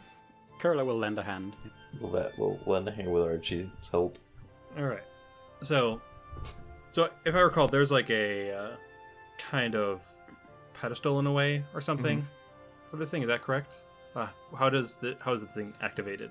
I believe last time you just sort of laid a hand on one of the stones. Just any of the standing stones. So, yeah, I'll walk up to one of these and put my hand down, and I'm going to feel my way through the earth, and I'm going to focus directionally and try to distinguish the one I was told about in Moscova. Excellent. Okay. You reach out through the ley lines of the planet, and you find a crossing point in Moscova. You think you can activate that gate if you concentrate hard enough on it. Do I have to do spellcraft? You go ahead and give me a spellcraft. Yeah. Ooh. That is a 10, because I only roll below 5. This is true. Okay. So the stone begins to vibrate under your hand, and you feel this energy spreading throughout the entire array of stones, and an energy begins to buzz throughout everything here. The Litho Gate is activating. If anyone has anything they would like to do before they leave, please let me know. Otherwise, stuff's about to happen. Nothing I can think of. Pray to all the gods. Pray to Malefera to keep us safe. Okay, and you have the carriage and the Vardo inside the circle of stones as well. Yeah. Riz is on their Vardo. Just like, alright, Okay. are you ready? Kurla is already just looking disoriented, but Yeah, there's sort of this really low-pitched humming, and it almost fills your brain with vibration. It's really strange. It feels very odd. And a wind blows up, and almost a fog begins to swirl around, kind of concealing this circle of stones from everything else. And the hum gets more and more intense, and then all at once it drops away, and you find that the trees around you have changed configuration. You appear to be in a different forest. The fog recedes. You find that the forest has changed configuration slightly, and all at once the air changes temperature and it becomes colder. Your breath is visible as you breathe, and the trees here look to be more pine style, kind of coniferous trees. Carnivorous trees, oh no! Roll for initiative. Yeah, so Vera is going to take out the map and open it up, and it's just going to be checking the landmarks that she can see, if any. Okay. Make a knowledge geography, please. Knowledge geography? Yep. My worst subject. Do I get a boost because of the map I You have? do. You get a +5. But Nice. don't worry about putting the bonuses. I'll just do it after the fact.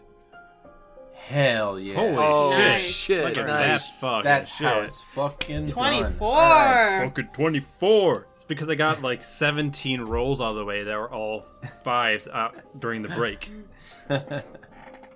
You can see a ridge of mountains to the north and to the west that sort of connect around, and you are fairly certain that you are, in fact, in west central Moscova. So let me go ahead and push a new map here. Ooh. ooh, Ooh. New new Why map. is it so cold here? Why we keep going to cold places? That's not so bad. I thought we were going to a desert. No, so based on what I see, I'm just going to be like writing down on the map like which way I'm looking to try to get through, just based on what I can see geographically. Yeah, and actually with the knowledge geography that good, you actually know of a pass through the mountains called the Sandway, which leads to Sejun. Hell So yeah. if you travel to the southwest out of the forest, you will come across this pass that will take you into Sejun proper. Alrighty. Do we have to actually go into the mountain, like up into mountains, or was it a pass in? It's a between them? pass in a valley, so it's actually not that difficult to get through. Nice. Hell yeah. There's not much in the way of overland trade between Moscova and Sejun, but the trade that does happen goes through that pass. Most of the trade is via boat, actually. Let me change around a thing here. There we go. I'm gonna do hexes for maps. Anyways, okay, so you guys are in this forest here in central northern Moscova. You've got a little ways to go to get to the Sandway. Is there anything you want to do along the journey? Let's see. So could you put a marker where exactly we are in here? Sure. Oh, it's yeah. right, There's that thing is okay. Yep. All right. Well, we already packed up all of the stuff we need, so I think we can actually just make our way over to the Sandway if that's all right with everyone else. I can't think Fantastic. of anything. Yep. Okay. Are we gonna pass through Bernovo, or we're just gonna stay out of the outskirts? Only if people want to go to Bernova. I don't even know if any of us can really talk to them other than Riz and maybe Kurla. Lovette is going to vouch for not stopping in towns unless we need supplies because she doesn't want to have to put Archie away. And that's gonna be a thing that I she would doesn't like want. to at least, sell a little bit of fortunes on our way. I think that's a good idea. Well, this Sunway is supposed to be known for trade routes, no? Perhaps we will encounter people with a good amount of coin on the pass here. I would like to try. I'm with Riz. I think that's a good idea. That sounds alright. Fine, we'll make a quick stop at Bernovo. It's just a quick Oh. stop. It's not like we're going to the others. And they might have information on Sejun that would be useful to us. That's true. All right, follow me, everyone. Of course. And we'll make our way to Bernovo. Okay. It's not too far away, so you head south a little ways, and by that evening, you arrive in a quaint Muscovan town. Right, can you describe this town? Sure. It is a collection of buildings, only a few dozen. It's not a very large town, but they do have like a town hall, and there does appear to be some sort of inn for travelers. It looks like their primary focus is on lumber trade and agriculture. All right. Shut up. I hope you enjoy those copper pieces. Look, any sort of money is worth it for Riz. So Riz will set up shop as we enter the middle of the town and try selling the wares. Sure. Everyone make a perception check, please. Sure. One I'm rather All right. decent of. 33. 22 for Petra. Also a 22 from Kurla. 25 from Vera. 15. Chisel's not with us. Chisel. Is he? Is he I with us? mean, Chisel. it would. I haven't. would be. I didn't know if Petravian actually called him or not. I can't remember. Why would Chisel not be with us? I though? forget he exists.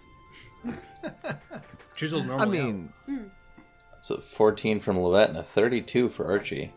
Oh, I'm rolling private You're still, aren't also I? still on private Yep, rolls. might by be. the way. Okay.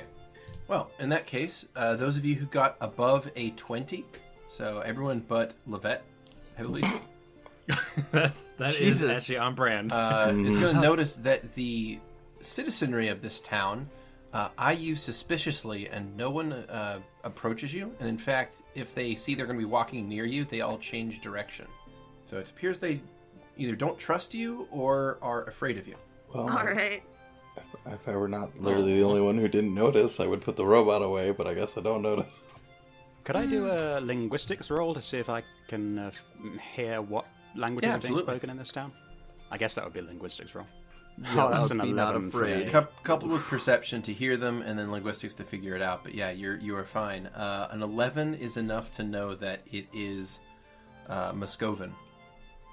Yeah, you only hear Muscovan being spoken. Gotcha. Hello, one and all. Who would like a fortune? Good fortunes mostly. To live your life much better. Way too boisterous. You know, I realize that they have to do the sales pitch, but why do we have to be a part of it? You don't. Well- You can go back into fucking Pardo. We're- Or your carriage, whatever. I mean, we could just be the I don't muscle. need you. The muscle. Shut up. Come one, come all. Fortunes abound. I have many powers, as you can see. And Riz will throw up some glitter in front of them. Not even magical glitter, just no, it's just glitter. Magical glitter is too much effort. Yeah. So the townsfolk, go ahead and make a diplomacy check for me. Of course. We're gonna see if you can lure a couple of them in. Schnooker, see. I believe would be the term. 36. Yeah, all right. So it appears that between speaking their language, offering to tell their fortunes, and also putting on like a dazzling little display, it seems to have warmed some of their hearts, and they're going to approach and, partake in your fortune-telling services. Yes. So you can go ahead and make a profession check, and see if you make any money here. 24. Is that the same fucking... Was it 24? No, last? you get 29 both of the times. Oh, fuck.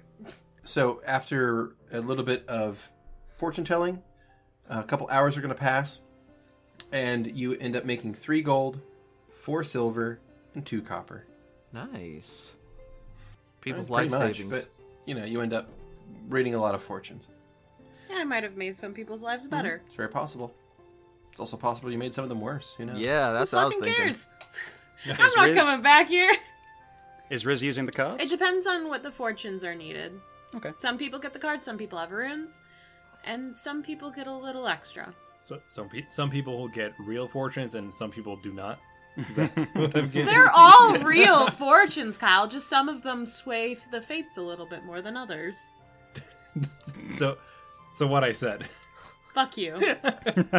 So these people seem fairly insular and kind of cautious of outsiders.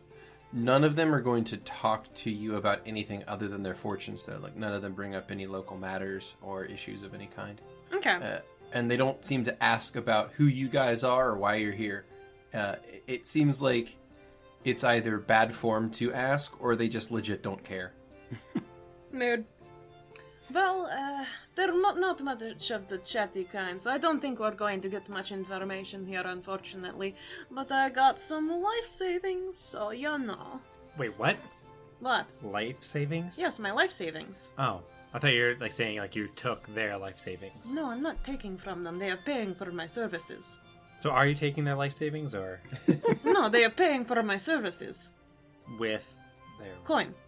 I don't know if they are life savings. I don't ask them for their lives stories. I mean, Vera, it's not Riz's place. They're not convincing them to give off financial advice. Some of them ask for financial advice. Yeah. Oh, It's well, totally good then. common. You give a little to get a lot. That's usually how the thinking goes. Wait, so you're saying you have to spend money to get money? That It depends on the area. Some areas not so much. Some areas don't care. Depends on the world too. Mm-hmm. well, from what I can tell, having us spend any more time here would probably be a waste. Oh, yes. Let me close up shop, and Riz just kicks the side of the Vardo and everything just folds up into it. Oh god, I love it. All right, let's get out of here. People give me the creeps. So what were we trying to find out in here anyway? Oh, just information on Seju. Okay, I mean, you didn't ask anyone, I guess, either, so... Could I have Well, asked making her sure. my fortunes? If you wanted to, yeah. I would like to. Okay, so you wanted to ask about, just their opinion on Sejun, or what Yeah, specifically? have you ever been to Sejun, traveled there? Do you know any safe ways to get through that valley area? Is there anything to worry about in the lands? You know. They tried to make it sound like small talk. Yeah. Most of the people aren't going to engage in small talk, but a couple of them will tell you a tidbit, and that is that Sejun traders will come in through the Sandway from sometimes a couple times a year maybe. They'll stop in Bernovo if they think they can sell things here, but most of the time their wares are too expensive, and they just move on to Asuna to the east, the big the big city. Of course.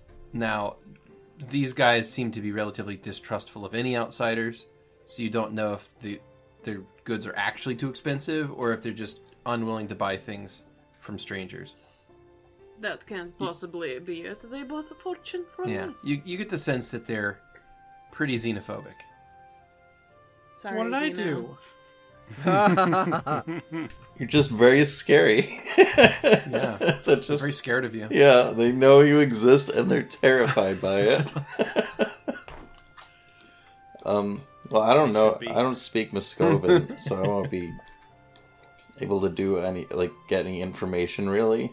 But I figured Lovette will try to find out what kind of drinks they drink around here locally, and see Okay. if she can learn a little bit of the language. Yeah, so you go to the one tavern in here, and it's a tavern called the Pickled Beet. Really And appealing name. they serve a distilled fermented potato drink. So they have vodka. Alright, one It is. vodka. It is clear, it is smooth, and it is very drinkable. It's also very alcoholic. I think Lovette's It's probably damn near tasteless, honestly. that's a bit unusual and for my vodka experience, but I'll go for it. About how expensive is it? Comparable Dirt cheap. Dirt cheap. Beautiful. Well, Lovette will probably get a lot more drunk than she means to because it's cheap, so she assumes it's not that alcoholic. Okay. In that case, as many drinks as you buy, hit me with a fort save, please. Or as many shots as you take, I guess. So how much is it? So a copper a shot? Is that what we're saying? Dirt cheap? Copper Or for 2 shots. for 2 shots. Beautiful. Yeah. Is anyone else entering this place that kind of also determines how many shots I'm buying? No, Riz sticks to the Vardo. Yeah, Kurla is not getting a good vibe from this town, so they're going to be sticking close to Riz and Well, the Vardo. Vera will probably go with you just because these people are Yeah. giving weird looks, and I'm like, Yep. no. And also, I've had my hood up because I'm like, I don't like people looking at me like this. No. Petra will definitely be going into the bar with Lovette just because I don't want people messing with my family. And I'm just blissfully unaware of all the fucking sour looks, I guess. Yeah, Lovette just goes in and is like, drinks, please. Maybe blissfully unaware isn't exactly the mood, but unaware. Alright, so let me just take some money off and then I'll do some fort saves. Nice. I have 6 copper. Alright. 12 shots. All 12 right. shots, I guess. buddy, My God. buddy. You- All right. Sure. I mean, alright, you know what? We'll do 6 shots. no. 3 copper and 6 shots. I think that sounds more. We sure the name of the place isn't the Pickled Liver? Because that's still quite a number, but that's not dead number. Alright, 1, 2, 3, 4, 5, 6. after tonight, it's gonna be the pickled gnome. 3, 4, So is 5, anyone else 6. drinking? Or just. No, Lovette. Petra's gonna marvel at this. Yeah, Vera is too busy, like, being ready to, like, navigate, so they're not going to be drinking this time. Do you mind if Riz looks at the map with you? Of course. Okay. We'll do that when we get back to the cart. Yeah. So how am I Also- doing after those 4? You have progressed. So the scale I used for drunkenness says that you have progressed through feeling slightly warm to feeling tipsy. So from buzz to tipsy to feeling good to being drunk to being very drunk to being like lampshade Hammered. on your head singing. Nice. Alright, let's go. It's time to sleep. Oh, fantastic. Petra. All right. and I'm looking around this tavern. Are people looking at us, by the way? Not so much in here. This is probably the most outsider-friendly part of the town. Makes sense. Because the people here are mostly just either tending to their own drink or they're talking amongst each other. But Makes no one sense. seems to give you a second look in here, really. All right. So, Well, you should try this stuff. They give you like a little glass of water to wash it down. oh yeah, and Vera will grab one and pretend it just goes behind the head and splashes onto the ground. I think that you've had enough, though, and I'll grab Lovette by the collar, just pick them up. Oh, All right, let's get back to the cart. All right, this way. Okay, go. Petravian, do you want to? There's still like a few glasses on the counter, right? No, I think it was. that's Lovette all ordered of them. six shots and Okay. took all 6. Yeah. So Okay. Under the impression that the second shot was a glass of water to wash the shot down with. Whoops. All right, That's let's some get going, fiery brother. water. So Yeah. you're holding Lovette by the collar. Yes. Okay, so you step outside and Archie's standing there. Please set Lovette down. Is there an issue? That Oh. appears to be an uncomfortable way to carry Lovette. I will present Lovette to Archie to take. Archie will put a hand under Lovette. Oh, I'm floating. Oh, hey, Archie. Lovette. I don't- You are safe now. Yeah, well, thank you. I always feel safe You- with you. You appear poisoned. Are you all right? Oh, I just had a little bit to drink. I'm fine. I'm doing much better now. What I'm is not it thinking- like? Oh, it's, how do you, she's just, what was the question? What is it like? What was it Drinking. like? Oh, it's, you get all fuzzy and then you forget things until you don't forget them again. And, it feels kind of warm and good until you drink too much and then it's really... It does not sound pleasant. Why do you do that? I don't know.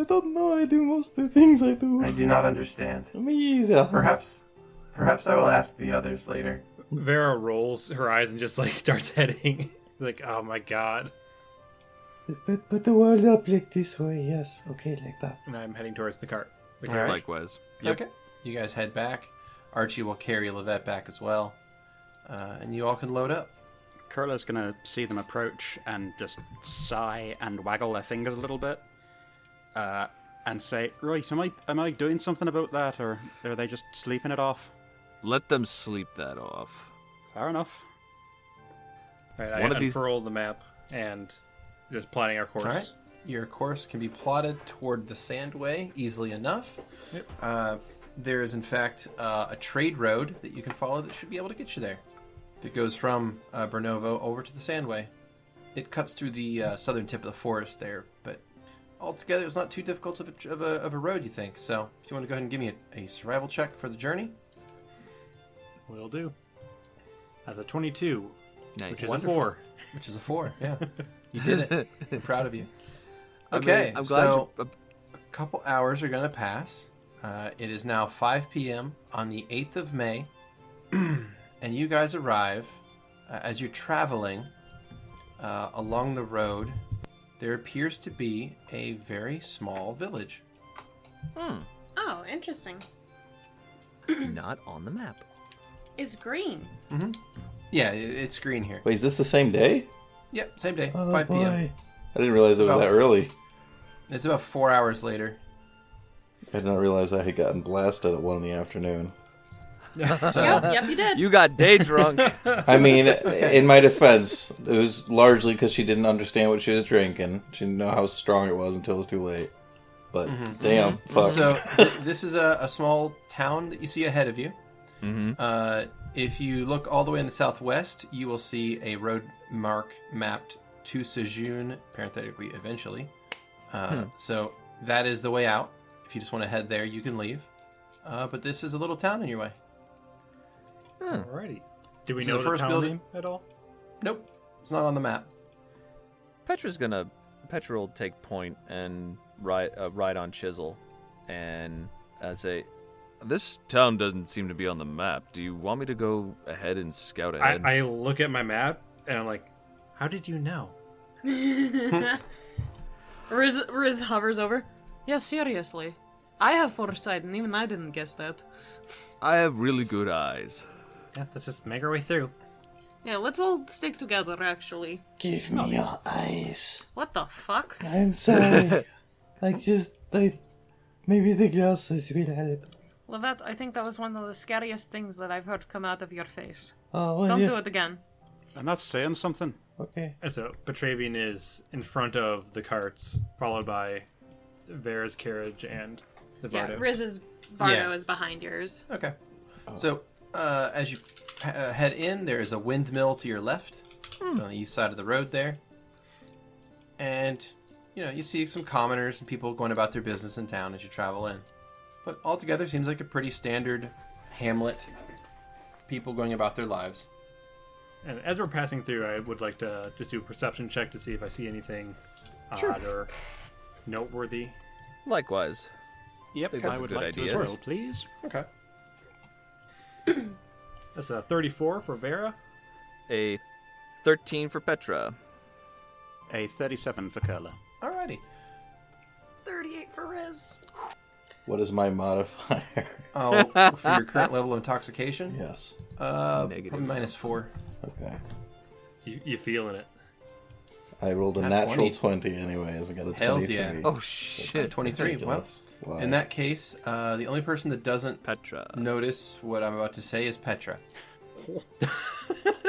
There appears to be a religious figure nearby who is kind of looks like they're mediating some sort of disagreement between two other people. Excitement. Do we continue through? Yeah. You guys can move however fast you want. Like I'm not. There's no token I'm mostly locks here. waiting for everyone in front. Yeah. Riz is probably going, as we're passing these people, is definitely going to be eyeing it a bit more because of their morbid curiosity for religions. Sure. In that case, make a perception check as you get close, Riz. Sure. And I'm going to be listening. if Yeah, possible. they're speaking Muscovan. Okay, that I will know anyways. All right, Riz. It appears that this guy is settling a dispute between these two commoners. Apparently, some sort of issue had taken place. I guess one of them wants to marry another one's daughter or something, and there's some sort of interfamilial conflict. And this religious figure is trying to like smooth out the differences, and basically just try to have this end in a positive way. Okay. Riz just politely waves and says, "Good evening," as they're passing. The figure turns and gives you a nod as you ride by in your Vardo. You see ahead of you a man standing on the front steps of what looks like a tavern. There's a sign on it that has something written in Muscovan. So, Riz, can you read other languages as well, or just Yep. speak them? You can read them as well? Okay. Yep. In that case, it says Longshank's Public House. And there's a man standing on the front porch who is yelling at a young boy and telling him that he needs to run and fetch 3 more chickens immediately. Riz will kind of slow the cart down a bit more. Everything okay? Yes, but we had a mix-up in the orders, and, well, we're out of chickens, so I had to send him off to go. Hurry up, boy, damn it! I'm not paying you to dawdle. The boy nods and runs off to the northeast. What is the occasion for more chickens, other than the order misplaced? A couple of hungry travelers, and I'd prefer to not, disappoint those who stay here. I have a reputation to keep up. Very kind of you. Riz will nod. You wouldn't happen to be staying the night here, would you? Riz. It's only 5 p.m. Yeah, it's only 5 p.m. Who knows? We never know. Life is crazy like that. Some weather we're having, right? Yeah, exactly. Well, it was nice meeting you. Keeps the cart moving. The person nods and basically goes back into the pub. Rez, what was that all about? Oh, Those of it on the goodbye. So ahead of you, there is a well, and then on the other side of the well is a pillar that has a shitload of holy symbols carved into it. Like it looks like a pillar to all the gods. oh my god. Glowing. Oh my god. And then also as you're traveling, you see the mayor standing on the front step of their house, or what you assume to be the mayor, since it's like the nicest house in town, talking to an older-looking person. Let me see here if I can pull this up. A really old. So you see this guy here. Description? Yeah, one second. I'm just getting the pictures up. Okay. So you see a ancient-looking man wearing tattered robes, a knotted cane with a bird on his wrist, and he has a sickle hung at his hip. He has every single imaginable tell that this man is a druid, and he is talking to an old human, not quite as old as he is himself, but an aged-looking man who looks like he has no time for bullshit, looking at this druid sort of disdainfully from his stoop of his house. The druid's saying something about signs' importance and something being terribly wrong, and this mayor seems to have zero time for this guy whatsoever. It's like, I've heard this before, Cormag. I've had enough of your doomsaying. Just buy something or move on from here, alright? And the old druid sputters and wheezes at him for a while, but they don't seem to come to any conclusion.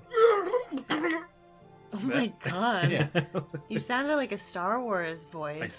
I sounded like a Star Wars. You sounded like a Star He Wars. sounded like a star. Oh, Aniwanga! Yup, nup, beach up, yup, nup. That's Yub Nub, everybody. Yub nub. Hicho, yub nub. Cho me chupa chudy. Okay. All right. The fuck? Anyways, Anyway, Houdini. Riz will nod to Houdini. these people. Hello, good evening. Good day to you. Thank you. Oh, good day. This town is wrong and cursed, but no one listens to me anyway. Why? I can undo curses, but why is it cursed even? Do you see the birds? He points up at a flight of crows nearby that's flying not even overhead, just kind of off in the A distance. murder of crows? Mm-hmm. Yeah. Okay. See, their flights is wrong. Well, every world is different, but I'll take your word for it. Does this person seem like... Well, actually, I feel as though he probably thinks he's very much so telling the truth, but does this person seem sane? no. I mean, he definitely seems old and kind of strange. He's talking about flights of birds and the fact that they're flying in weird ways, and that somehow means that the town is cursed. Mm-hmm. The mayor seems annoyed at all this, and seems like he has much better things to focus his attention on right now. Gotcha. Well, why don't you go and take care of the birds then? Or pinpoint what a fucking curse is? Oh, fine. Enough of this. And he marches off to the east and heads away. Riz just whistles. You know, you think you see everything, but then a new thing comes along. The mayor will give you a nod, sort of an appreciation for getting rid of the crazy old man, and then he'll go back into his home. Riz is gonna take some extra time to slow down the cart to look at this pillar, by the way, as we're Cool. keep moving. As you see, the pillar, it is a stone pillar, and at the top it has a bunch of minor gods symbols carved into it. And then along the middle part of it, it has sort of the intermediary deities. And then at the bottom, it has the major deities, with the very bottom one being Eden. Okay. You believe it looks almost like a family tree has been carved into it. Aw. Sort of relations carved out based on where each symbol is located. And that's all of them? No one's missing? You don't notice anyone missing, no. Okay, cool. Make a knowledge religion, Oh, though. sure. you realize that they're all drawn hyper-realistic with blood eyes. Actually, it was you who rolled last. Jesus. 37. All right. It seems to contain every major, intermediate, and minor god. It doesn't have any of the primals here, so it's only the quote-unquote true gods. Disgusting. Riz just happily nods at it, keeps the cart moving behind the others. Rez, Well, should we not be stopping and talking to any of these people? Finding out what we can before we head on? Why? They might be able to give us advice about what's coming. Like getting to Sejourn? Right, I mean, if there are traders in that tavern, for instance, it looked like a tavern, that's what it was, wasn't it? It was like in tavern place, probably. Just saying, if people are coming from the other direction, they might be able to give us heads up about stuff on the route. Sounds like a good idea. Is the cart moving or not moving? I cannot tell. Oh, for the love of... Is Archie out right now? Yeah. No, No. why not? Oh, okay. Then yes. I don't have Can't- the forethought to put him away right now. Actually, where is Lovette right now? I figure she's riding shotgun with you. Okay. It's kind of her new designated spot since Petra rides Chisel, and Kurla took So back their spot. So I look at Archie, and is Archie just looking around? Or what is Archie Yeah. doing right now? Sort of just walking along, looking at things, not really watching anything too closely. Alright, so when Archie is like looking away, I'm going to create water and just splash it into Lovette's face to try to shock them into being a bit more Coherent? present. Well, what? What is that supposed to do? I'm trying to focus, Vera. You appear to be leaking. No, that's They- you're not supposed. That's okay. We'll He does do that a lot. Excuse Riz me. calls to Vera. So, would you like me to stop to get information, or would you like to keep going? Well, what information do we need? We already know where the Sandway is. Riz looks at Kurla. Kurla just shrugs. Alright. Ask them if they know anything about Sejun. Alright. And Riz will hop off. Kurla, watch horse. Alright. And they'll saunter off to the tavern or inn thing that person with the chickens. Was that? Okay. So you walk up to the Longshanks Public House. What is a public house? A pub. Is that like a pub. courthouse? That's a pub. Okay. I've never heard it called that way, so Yeah, I was pub- like, I don't pub know, is- it's probably a courthouse. Pub is short for public house. Yep. Oh.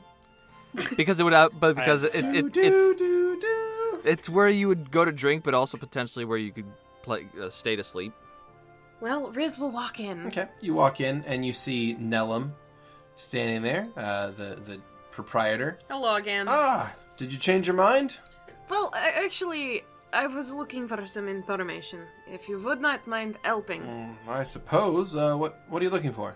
Well, me and my friends are heading off to Sejun and was wondering if you had any information about the roads through, like if there's any dangers, stuff like that.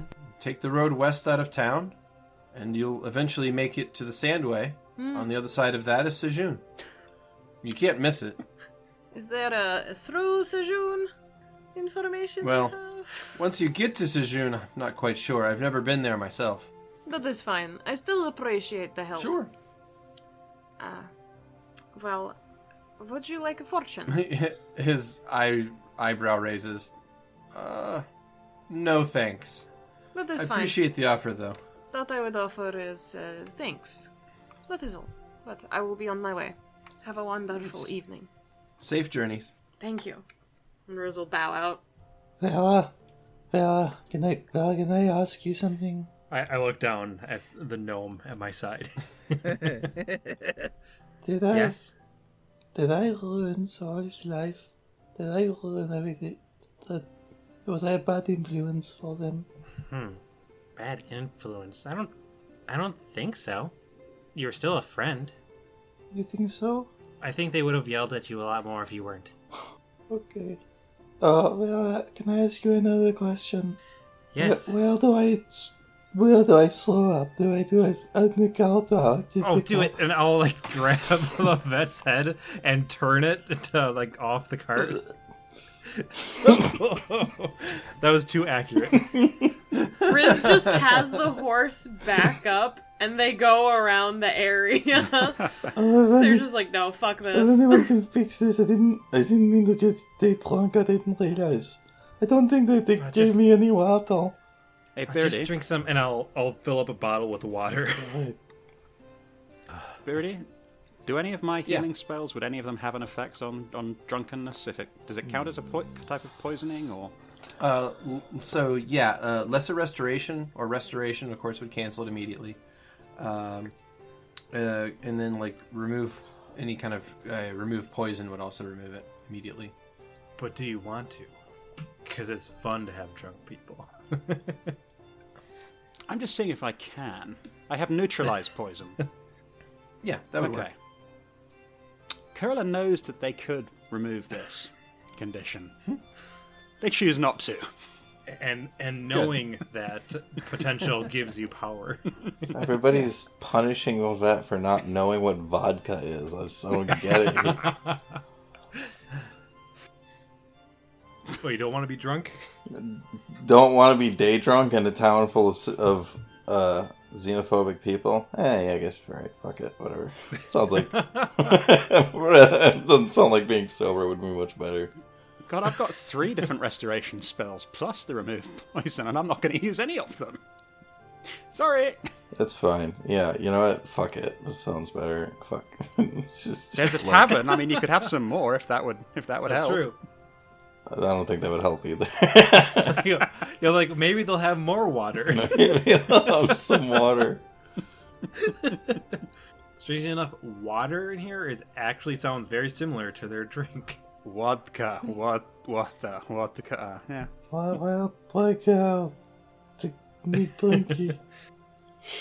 Are you sure? Yeah, I was gonna say any bartender that does serve her at that point fucking needs to lose their license, because definitely bartenders have licenses in this fantasy world. Yeah, that's it. There's a very strict code of bartending ethics that everyone has to go to and adhere to. Do you think that every gnome needs to be carded for their entire life? Yes. Absolutely. Why would you do this to me? Why would you? Now, aren't fucking you a do little that? bit young to be in this bar? Like, where are your parents? Like, ooh, hold, no. They're like, we're sorry, we don't have a kids menu. Let me get you a high chair or a stool or booster seat. Would you like a mocktail? A Shirley Temple, maybe? Oh my god. Alright, so, How about a sparkling grape juice, huh? that sounds delightful. That sounds delicious, That actually. sounds I love sparkling grape juice, actually. I kind of do too. You know what? I think I might buy sparkling grape juice next time I'm in a grocery store. Hell yeah. I Anyway, want some Martinelli's right now. Anyway. Oh, sparkling cider. Anyway, Alright, are you done? Is there more? I'm done, yeah. What? Like, release that. Okay, yeah. you okay back there, Vera? I'm fine. Lovette's not doing the greatest. I am the greatest. You sure are. Alright, I know what she and said. we'll keep moving. Keep on Okay. rolling. so you hear one more set of people talking.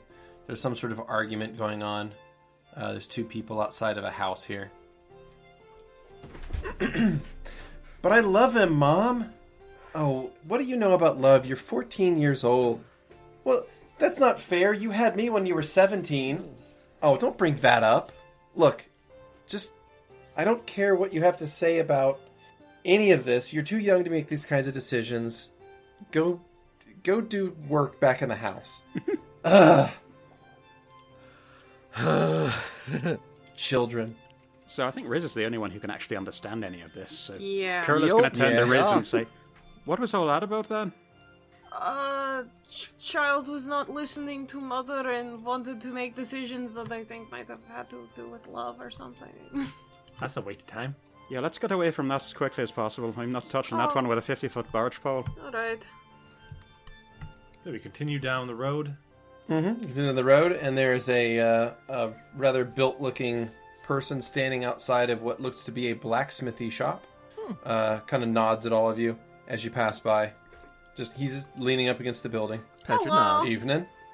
A lovely town. Thank you so much. Safe travels. Thank you.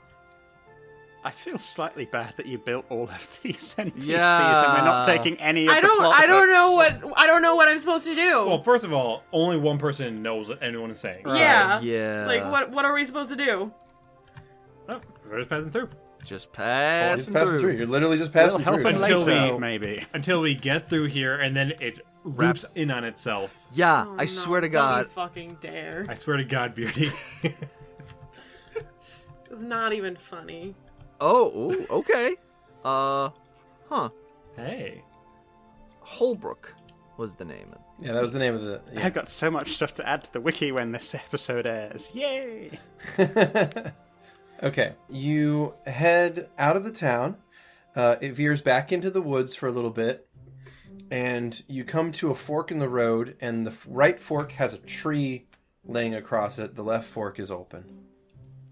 I look at my map. Okay. Your map doesn't even show this as being a place on it.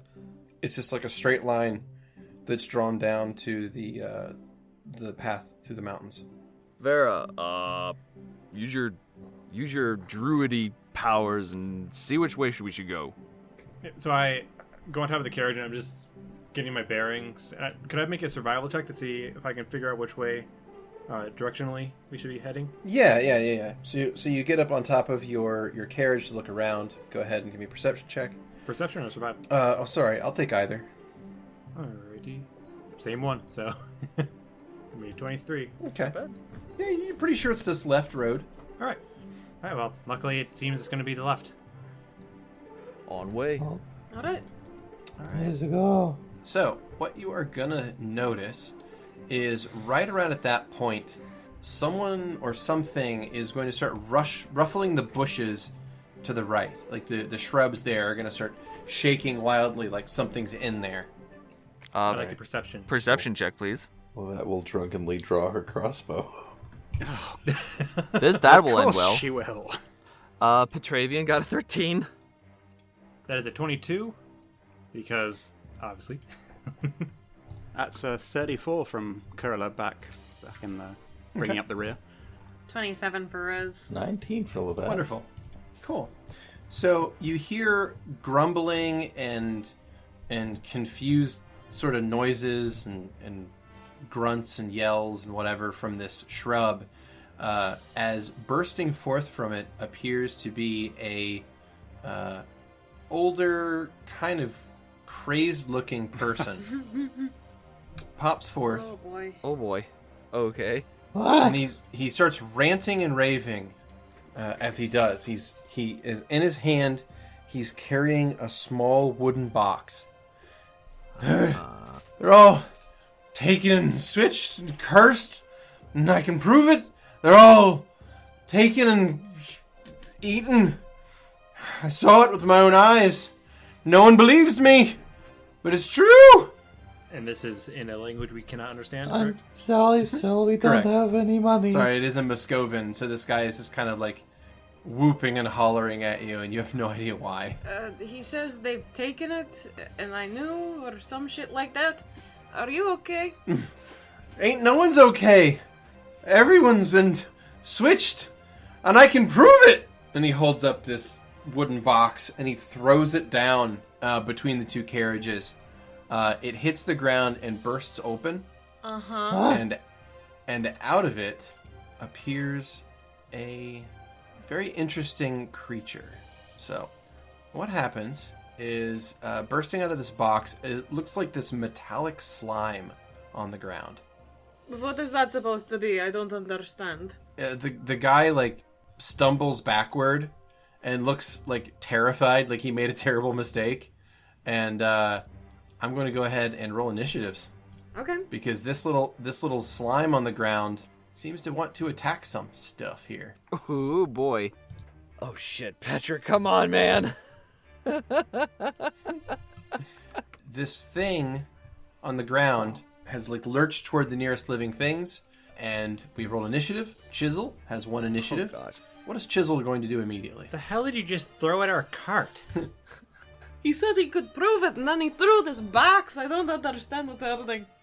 Chisel's a smart enough thing. He might run over and try to stomp on it. God, no. 15? That would be... Actually, he could gore from... He could take a 5-foot step and gore that thing. You're gonna try and gore a big old puddle of ooze? I mean, I say he's smart, but not that smart. Yeah. Chisel's going to take a 5-foot stepper and do a full attack. Oh, not Petra. Sorry. There we go. And full attack. The metallic ooze. Or the mirror ooze. Come on. There we go. So, based on where this is, it's probably under the cart, Oh, this well, point? yeah. right? Yeah, it's kind of smashed under. It's near the cart. Yeah. Because you can all just imagine Theater of the Mind. Yeah. Carts It's like right behind next to us, the... so- Okay. Single. And he'll hooves it as well. So a 19 for the With- gore. And a 17 and a 27 for the Alright. hooves. Alrighty. Alrighty. I am calculating some shit around. Okay. I'm scared. Okay. Chisel starts to like smash at this thing, stomp at it, hit it with its antlers, and it appears to do damn near nothing to this thing. Oh, okay. That's not good. Okay. I don't know if this is something we could tell just by looking, but does it seem like it's not hurting it because of the viscosity or because of the lack of magical effects? Probably the viscosity. That's what I figured. Anyways, it's going to skitter a little bit to the northeast, and it's going to reach out a pseudopod up, and it's going to smack at Vera. Are you kidding me? It's like, just throws the box down, just starts to the side of the cart. Yeah, and it immediately slaps at Vera. So what happens is the pseudopod is going to slap onto your arm, and the first thing you feel is an intense burning sensation where it's touching you. It's actually going to strike you for 35 points of damage. What? Yeah, and it also does not let go. It is attempting a grapple now. All right. It appears so. It is going to attempt to grab. And that is probably a fail, actually. CMD is 31 on Vera, yeah. So it tries to grab on, but Vera, you're able to like break it off, so it can't actually establish a grapple with you. Now, one other thing happens, and that is after touching Vera, it is no longer a blob on the ground. It is now a humanoid figure. It's like a very basic humanoid figure, but it's still a humanoid figure. So it now has arms and legs and a head and a body, but it still looks like it's made of like goopy metallic goo. Anyway, Lovette, you're Does up. it look like me? No, it just I look. It's a very basic humanoid outline. All right, based on the options I think I got here, I don't think that I'm gonna be able to do much with. I'm probably gonna want template or magical attacks. So I'm going to cast Evolution Surge on Archibald. Actually, I'm gonna go. I think it's a lesser. No, it's Evolution Surge, the 4-point. To give him a breath weapon, I'm gonna give him an electrical breath weapon, and I'm gonna make it a line rather than a cone. Sorry, where's that? Here it is. All right, and I'm gonna stay up here in the cart, just kind of drunkenly flipping through my switches. And I'll end my turn. I will get his thing set up before his turn as best I can. Okay. All right, Kurla. Kurla is going to see this ooze going for Vera and then beginning to kind of change into a humanoid figure. And they're going to sigh and say to themselves, alright, this really suck.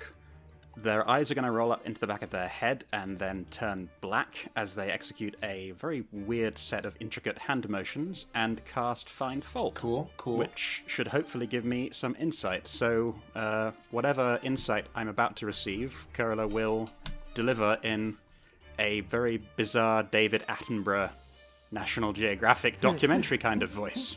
Okay. So, please make a caster level check, plus 20, and that will be your knowledge check for this creature's weaknesses. Okey-dokey. That is, oh my, that was a nat 1 plus 14, so 15 for the caster level, and then the 20, so 35? 35 knowledge check on it. Still pretty damn fine. Okay. Beyond that, question, what was the breath weapon you were creating for Archie? A electrical breath weapon. Electrical breath weapon? Yes. Breath weapon. Okay, just making sure. So what you have determined is that this creature has, mechanically speaking, ooze traits. It also has damage reduction, significant amount of damage reduction, and it also has resistances to both fire and electricity. So, I want to double check, honestly. So, it is resistant to both fire and electricity. It does not seem to have any weaknesses. Specifically, it has no vulnerabilities aside from every other kind of element. So, cold, sonic, necrotic. Fire and electricity whatever. are the two that won't. Fire, electricity, it has a strong resistance to both. Okay. And also a strong resistance to physical damage of all kind. Kurla will relay this, sounding a little bit like, The creature before us is an ooze of some description. Unfortunately, it is heavily resistant to damage from fire or electricity, and physical attacks will not do much to harm it. Also, we hope never to see it mating. And then their eyes will just roll back to normal, and they'll wince.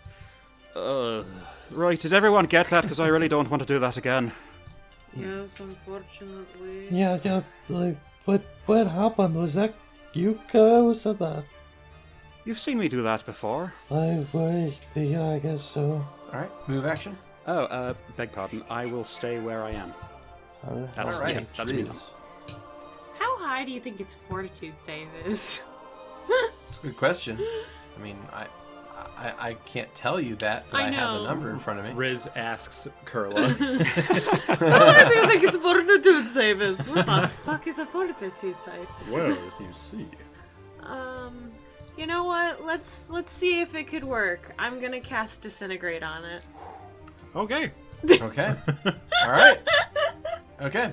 So, in order to hit, to use Disintegrate, you need to succeed on a ranged touch attack first. Okay, So, go ahead and cast the spell, and let's see if it has that built into it or not. we'll find out. Oh my god. Alright. It says 31. Yeah, the attack's 31. Okay, that is very successful. Okay. You point a finger, and a green line blasts out from your finger and strikes this humanoid object thing made of ooze. I'm going to have him make a fortitude save, DC 23. Interesting. Sorry, I got stressed. Yeah. Damn, that was so fucking close. It almost succeeded. Yeah. I'm sorry. So instead, it's only... 22 damage. Yeah. So it nearly did 106. I'm sorry.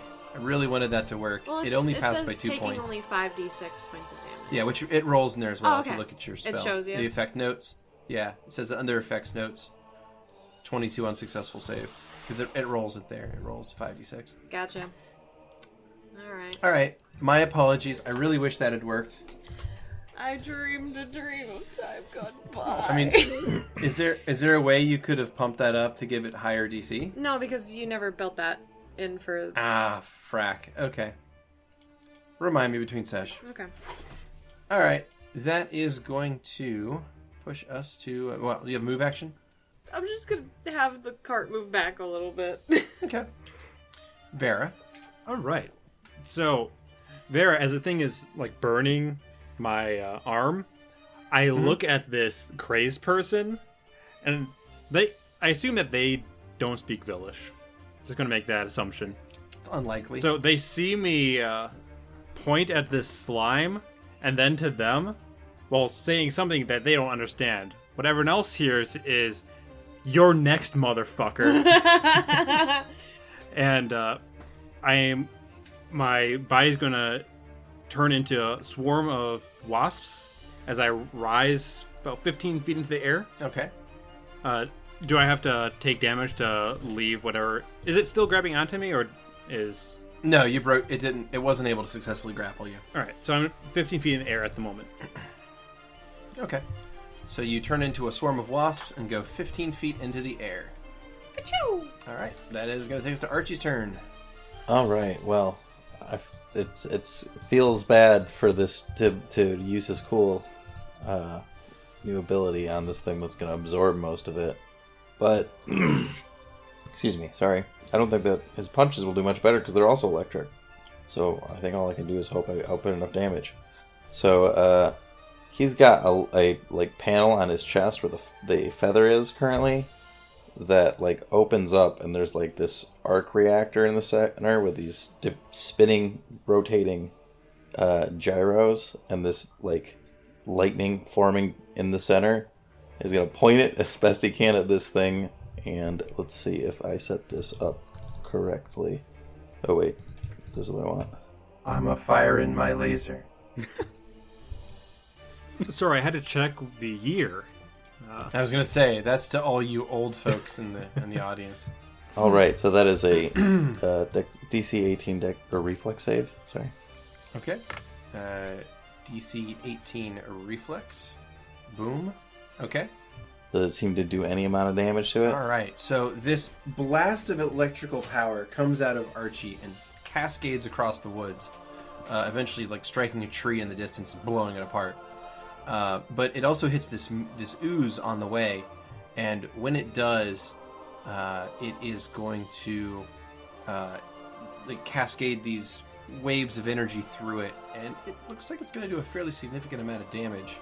So let me just check that here. Okay, so you strike it, and it takes a bit of damage from that. Not a huge amount, but some. I'll take it. Lesson learned. All right, move action from Archie. I think that he's probably in the best place he possibly could be. Yeah, everybody's getting their AC from him, which I should remember to mark on myself. Okay. Yeah, that'll end his turn. Okay. Cool. In that case, the crazed person is up next. He is going to start shouting, "See, I told you! I told you! They came in the night, and they took everyone!" And he is going to turn tail and run.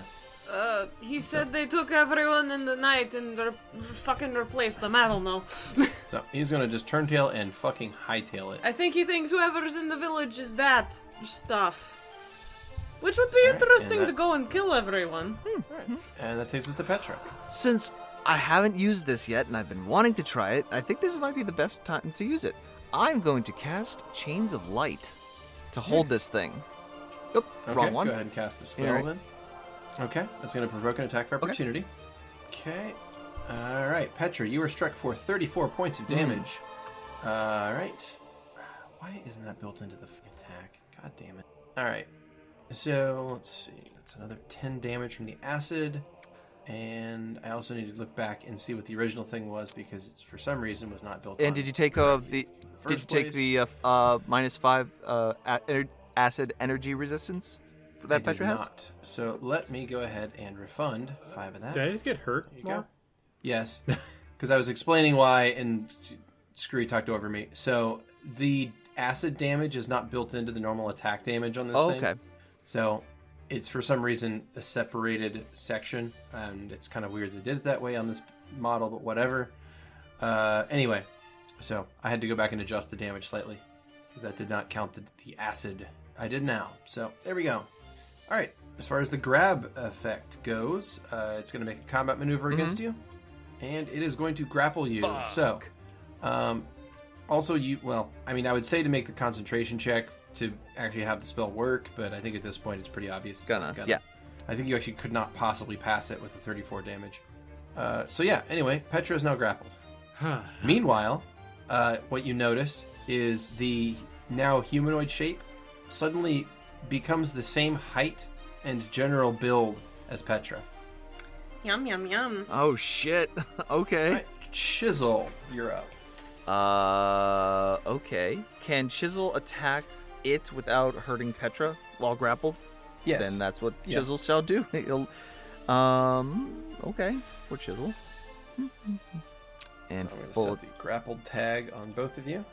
34 and for the gore, and Okay. 27 and 33 for the hooves. All right, cool. The hooves do no damage, and the gore hits for 4. Wow.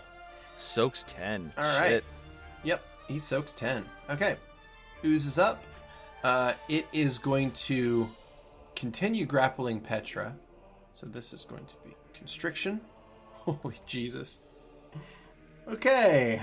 All right. Wow, that's unexpected. Okay, so he's going to critical on his Oh my constriction. god. Wonderful. Okay. So Petra, you take 78 points of damage Yikes. from that, and that's its turn. Shit. Lovette. There's this slight temptation to use Snowball. Let me describe that a bit better. It appears to be wrapping itself around you, constricting you in various places, and also burning you with its touch, because it does appear to be acidic in nature. And as it does this, its skin tone is going to start to differentiate and looks like it's wearing armor and clothes like yours. Its skin tone is going to start matching yours as well. And you can continue feeling your skin burning where it's touching you. But it looks almost like Petra. It's not nearly as detailed, obviously, but it does look more like Petra than anything else now. What? First of all, Loda's like, oh no, it's a mimic! Fuck!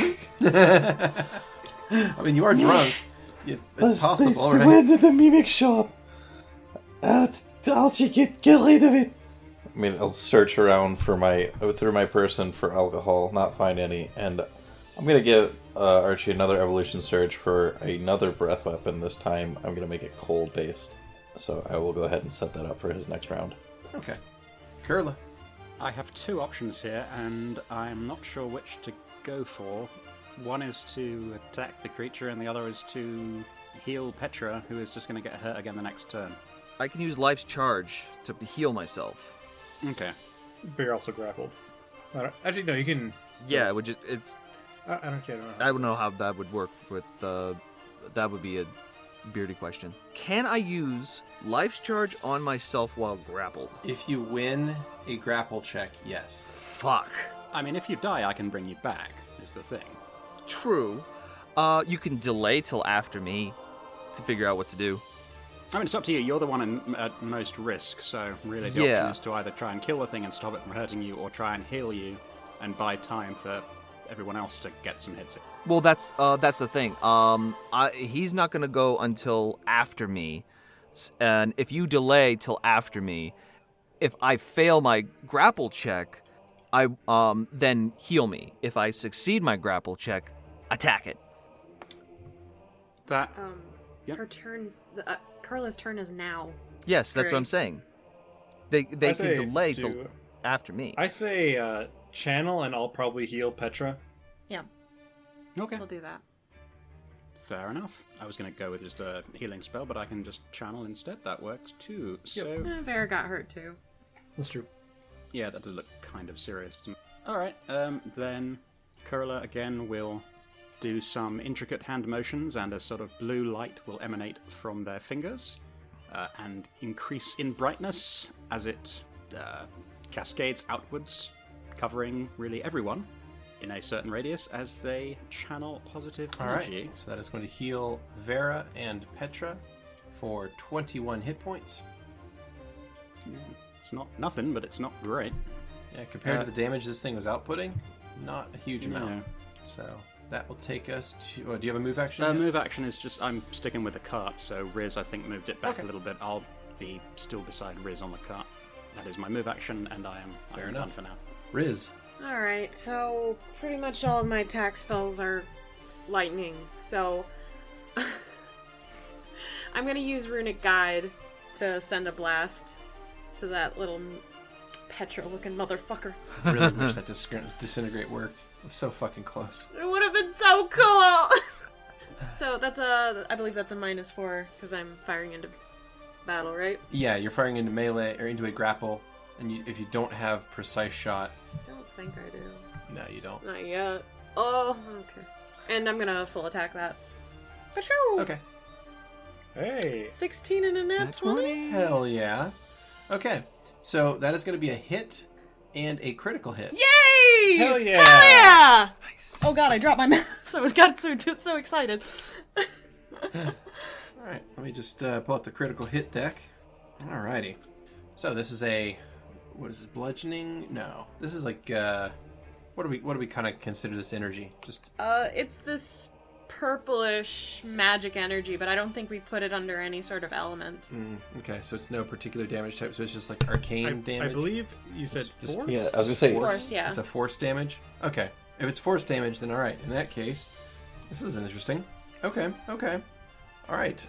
The runic guide on that second shot fires out a projectile that's a little bit different than normal. The magic kind of strikes this ooze and surrounds it in strange multicolored hues. It's now like shimmering with rainbow colors. Uh-huh. Nice. All right, so you strike it for 18 damage for the first attack and 31 critical damage on the second attack. Okay. Vera, you're up. All right. So Vera is going to fly down into the swarm, and it coalesces behind where Petravian is. So I believe that would be like right where Petravian shows on here. So right Yeah. to his back, and this kind of like tender-looking thing starts forming and shoots straight into Petravian's back. Mhm. And I'm going to imbue Petravian with a heal. Ooh, shit. So you're still in wasp form?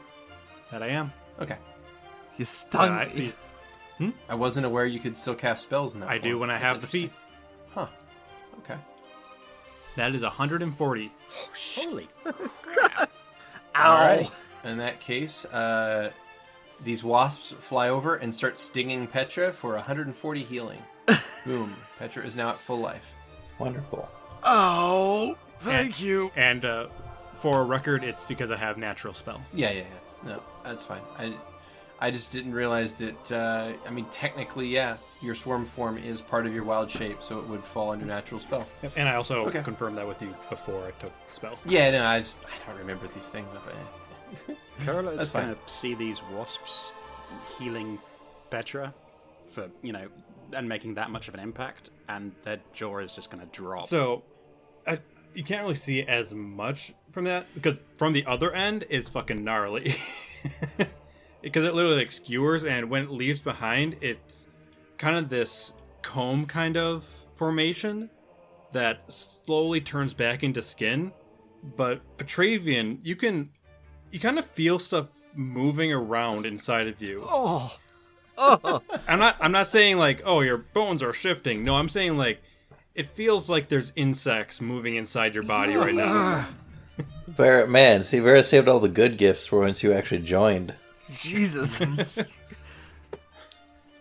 Thank you, sister. Ow. All right, that takes us to Archie. All right, Archie's going to let out that cold breath weapon. He's got a pair of these little hoses that come out of his wrists, and he brings them together, and like they fire out like dry ice into each other. And he gets his hands together and fires out like a Kamehameha wave that is this giant icicle. Okay. It's another Yes, line. another line. Template. All right, go ahead. Line block. There we are. Cool. There's another DC 18 All right. reflex. DC 18. All right, Petra, throw one out as well, please. Oh boy. Oh, I see. Yeah. That's just a Reflex okay, save. thank you. Yeah. You know what? Petra got healed up to full. It's alright. Of It's course. Okay, fails by 1. Oof. Oh, Of course. Really though? Aw. Of course, indeed. Of Jesus. course. All right, so it deals 32 damage to the ooze and 32 damage to Petra as well. Archie, buddy. Odd.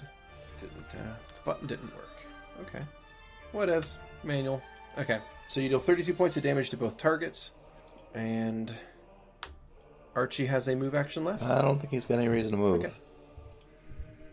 By By crazy crazed person.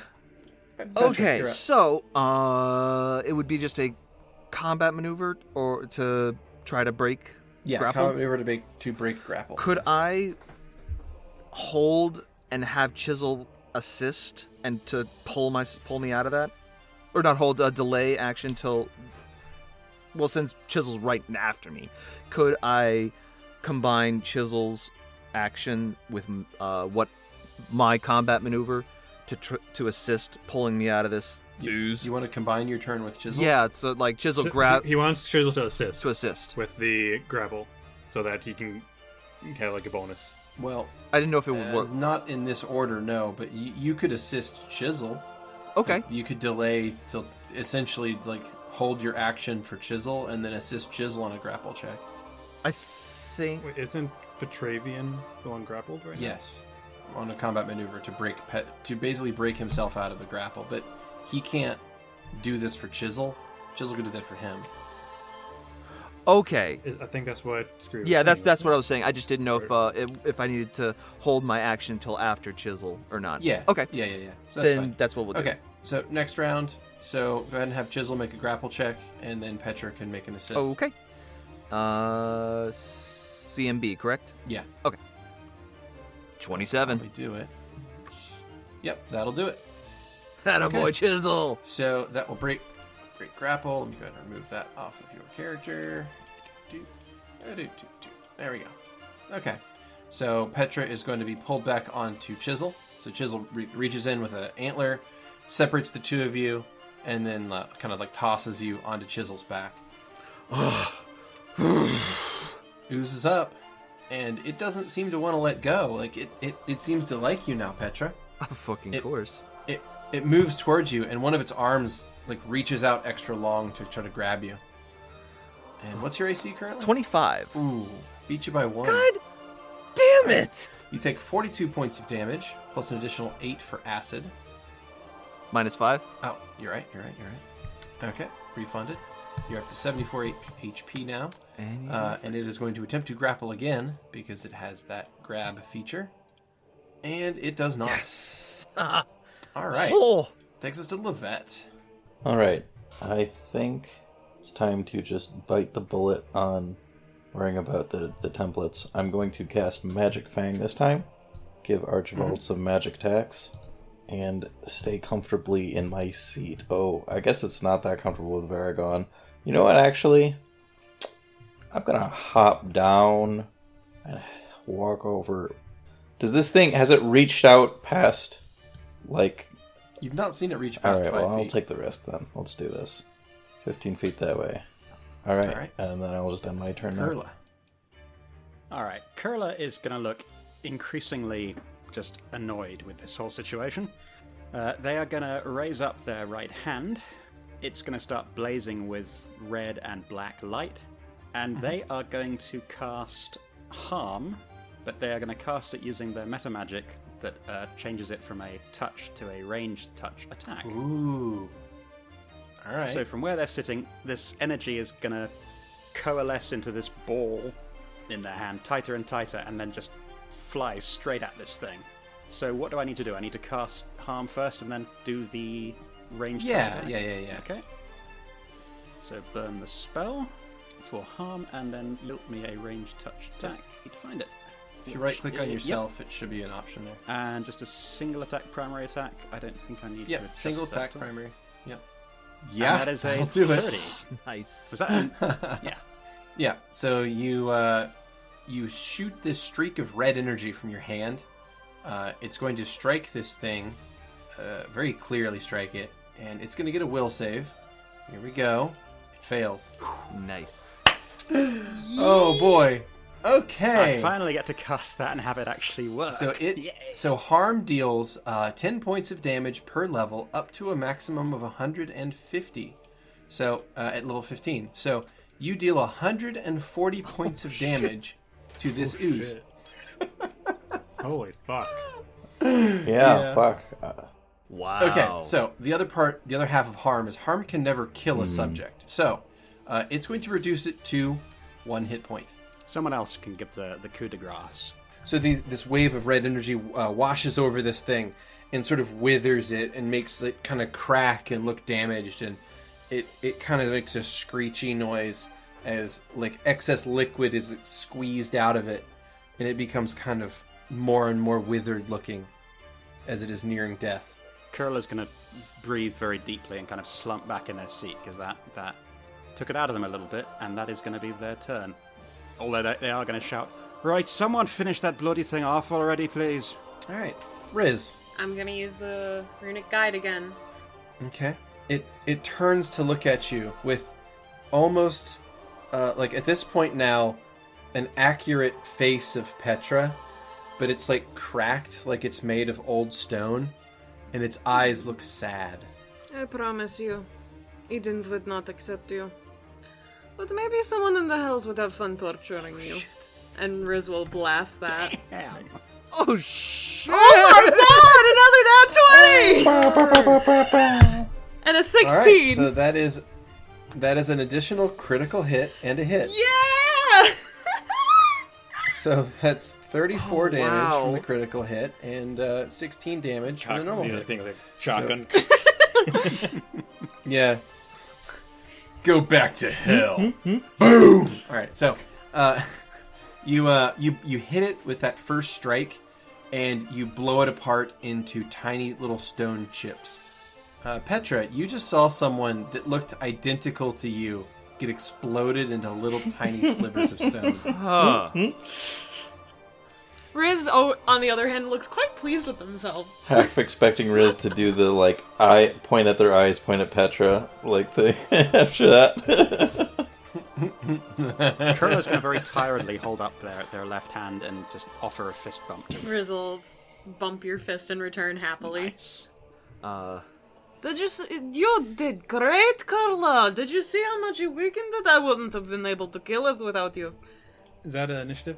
Dropping initiative and unlocking tokens. I like to think I have my moments, not many of them, but I do have them. I was hoping I'd have my moment early on, but yeah. So the Vera swarm drops to the ground and covers it like a blanket, and it is searching for footprints. So I'm going to roll a survival check, Beardy. You bloodthirsty bitch. Okay. Just go find some bushes over. Help them. There we go. That is a 32. Okay. Nice. And I'm trying to track the crazed man. Okay. He ran off to the northeast. I follow the tracks based on my survival Okay. at full speed. Oh, there goes Vera. Oh, Okay. So I guess the question is, what is your full speed? Flying it's for? What's your flying? I Oh, believe wait. Well, I don't know. You're what- not in I boon think form, it's- I'm sorry. I'm in swarm. Gotcha. Yeah. So your swarm form, I believe, is the same as your land speed. So 60, So I guess then? 30. Well, yeah, but double move. Wouldn't that be? And Yeah, how yeah, fast can a that's fine. crazed person run? So faster than that. So yeah.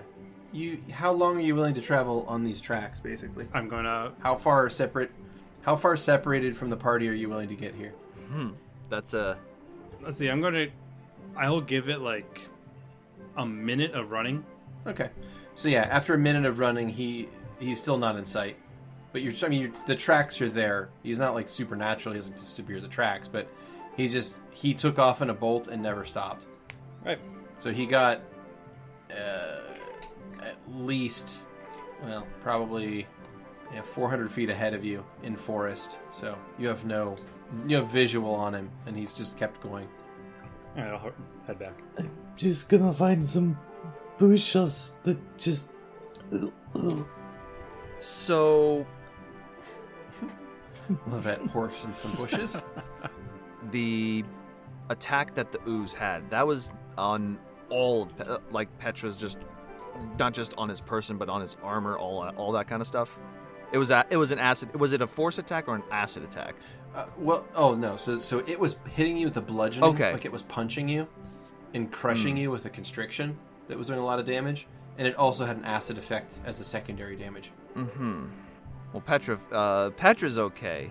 That would be kind of rough on the stuff that he's wearing. I mean, yeah, but damn, that was rough. Because he almost got freaking killed on a critical. Christ, that would have sucked. Them's the dice. Them's the dice. So what's going on there? Why did that guy try to kill us? Lovette, there are little shards of stone all along the ground here. Like separate from the goo? Oh, I see. Well, there's no Okay. goo. He was becoming Petra. So maybe crazy person might have had a point. Maybe we should check in on the village. I think that town might be in real trouble. Can somebody help with my head? I really want to be able to focus for this. Kurla? Kurla's gonna jump down off the Vardo and make their way over to Lovette and hold up their left hand and hold it out towards Lovette as if to say, right, do you want me to do this? Like, they're not gonna touch without getting a go-ahead. Go. Just high five. Okay. Then they're gonna... they're not gonna high-five you, but they will touch you on the shoulder. And they'll cast Lesser Restoration will do the trick, Beardy. Okay. Yeah. Oh, They will cast Lesser Right. Restoration. You good, are that immediately feels sober. better. It's kind of cheating. Okay, do we know this thing is not a mimic? No? Does anyone have any No. booze? I'm to test the mimic, not being an idiot. Oh, I was thinking you might have gone into alcoholism as No, a practice. I was gonna say, I think you've got a problem. not yet. You might want to... Anyway, You literally got sober to get no, drunk? no. This is, do you not? This is a basic, the primary school thing. The mimics don't burn well to alcohol. Well, if it were a mimic, then when I cast my little thing there and got the got the good word on it, then they would have said to use alcohol, so it said it was an ooze. Okay, that makes sense.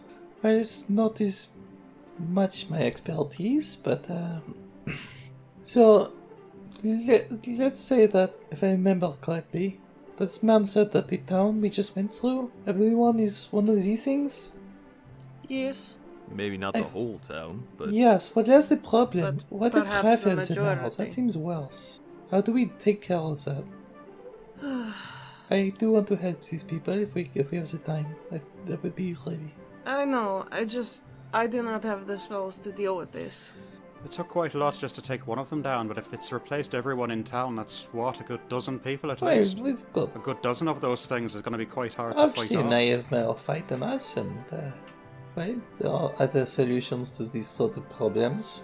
Magic is not the only creative solution. Riz stares at you blankly. Well, it is usually my only solution. Maybe it's time to expand our portfolios. So, Of what? what we know about these things, we know what they don't do like, or what they are resistant to at least. I don't know if we have any information about, we don't know anything they don't like. Do we have any way to... What was that last we part? don't have any way... any things that they don't like, any things that hurts them more. Do we have any way to draw them out? I mean, I could just go around the entire village and try to disintegrate one by one per day. That could be fun. I'd rather not take our chances on that one. Also, a bit of a more of a time commitment than I thought we want to make. Riz will look at Vera. Do I get back yet? Yeah, are you back yet? Yeah, you're back. Alright, I guess Vera will recoalesce. Well, apparently crazy people are faster than me, so couldn't get him. That's alright. We don't need to be attacking mentally unwell people. Yeah, I could have gotten more information from him. Are you sure? I think attacking mentally unwell people has suited me sometimes.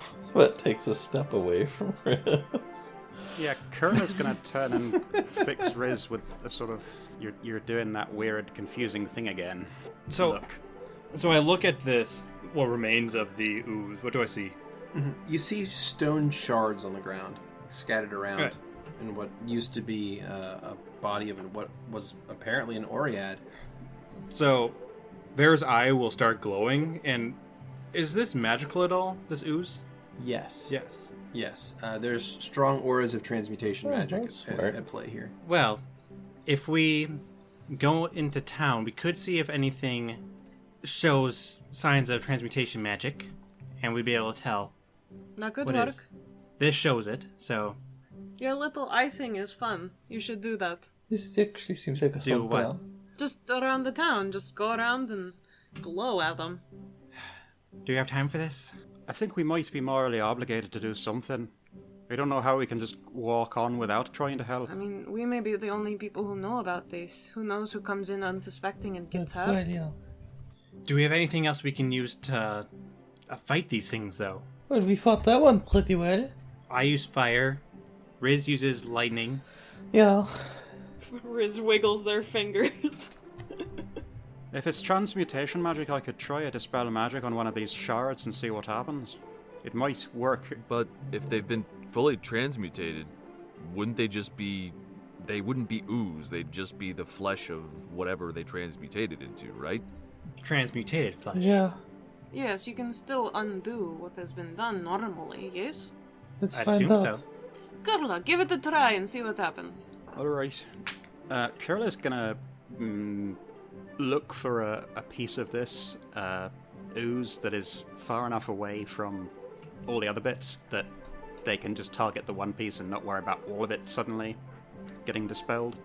Just in case it's gonna turn into ooze and turn into one big thing ooze thing again. So they're gonna find an appropriate shard and they will pass their hand over it a few inches above it.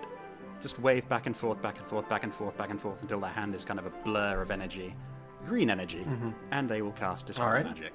You cast Dispel Magic. Go ahead and make a caster level on that, please. That is a 23 on the caster level Awesome. check. Okay. Nothing appears to happen. Blast. Right, well, that didn't exactly go to plan. So go around the magic item and kill them? Can I I'd like to try one. Petra picks up one of the rocks and casts Break Enchantment. Ooh, interesting. Okay, You cast got a it? little check, please. 25. Okay.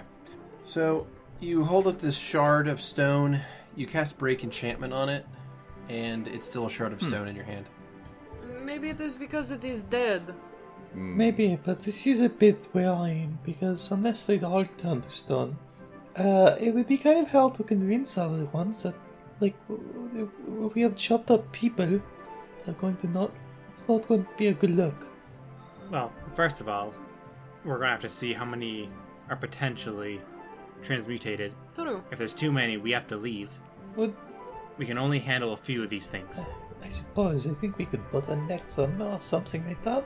Also, I'd like to say, since I would not be able to know this because I don't speak the language there, but the crows are probably these creatures, at least, based on what the druid Oh, shit. said.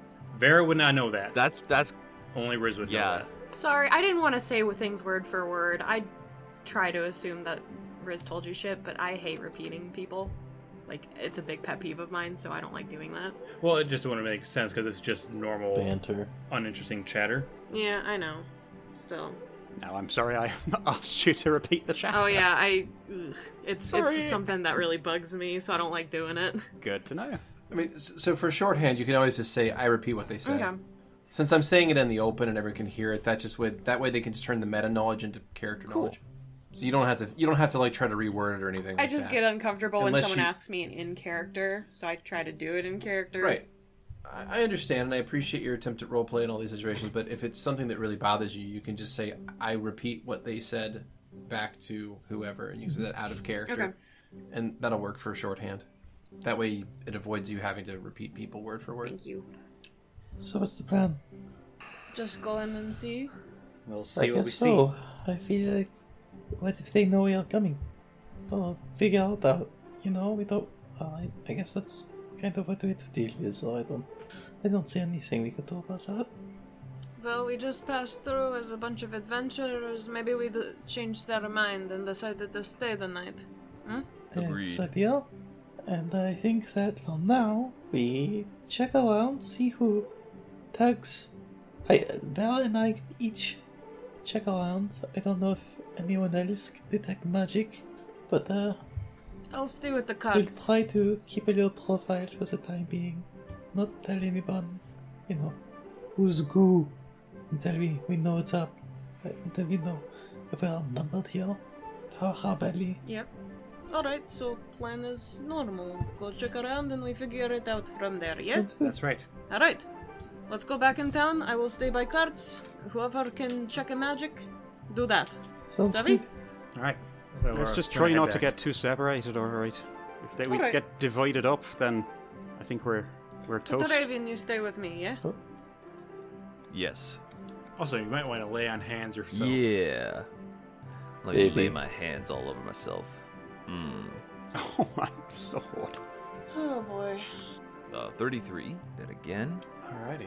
24. Okay, a 33 and a 24 onto Petra for lay on hands. Let me add that on here. Boom, boom, and boom, boom. Okay, so you finish laying hands on yourself, get on Chisel, and the whole lot of you turn your carts around and roll back into this sleepy hamlet of Holbrook.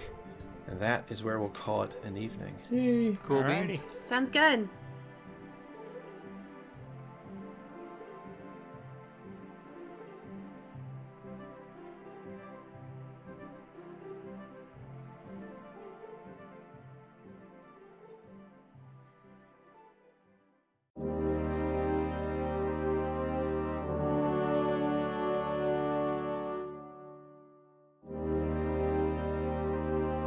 Thanks for listening.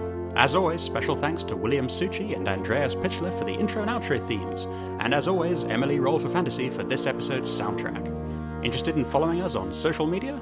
Follow us on Twitter at CheckPleaseDND, or want to support the podcast and be part of the Czech Republic? Go to our Patreon under the Czech Republic.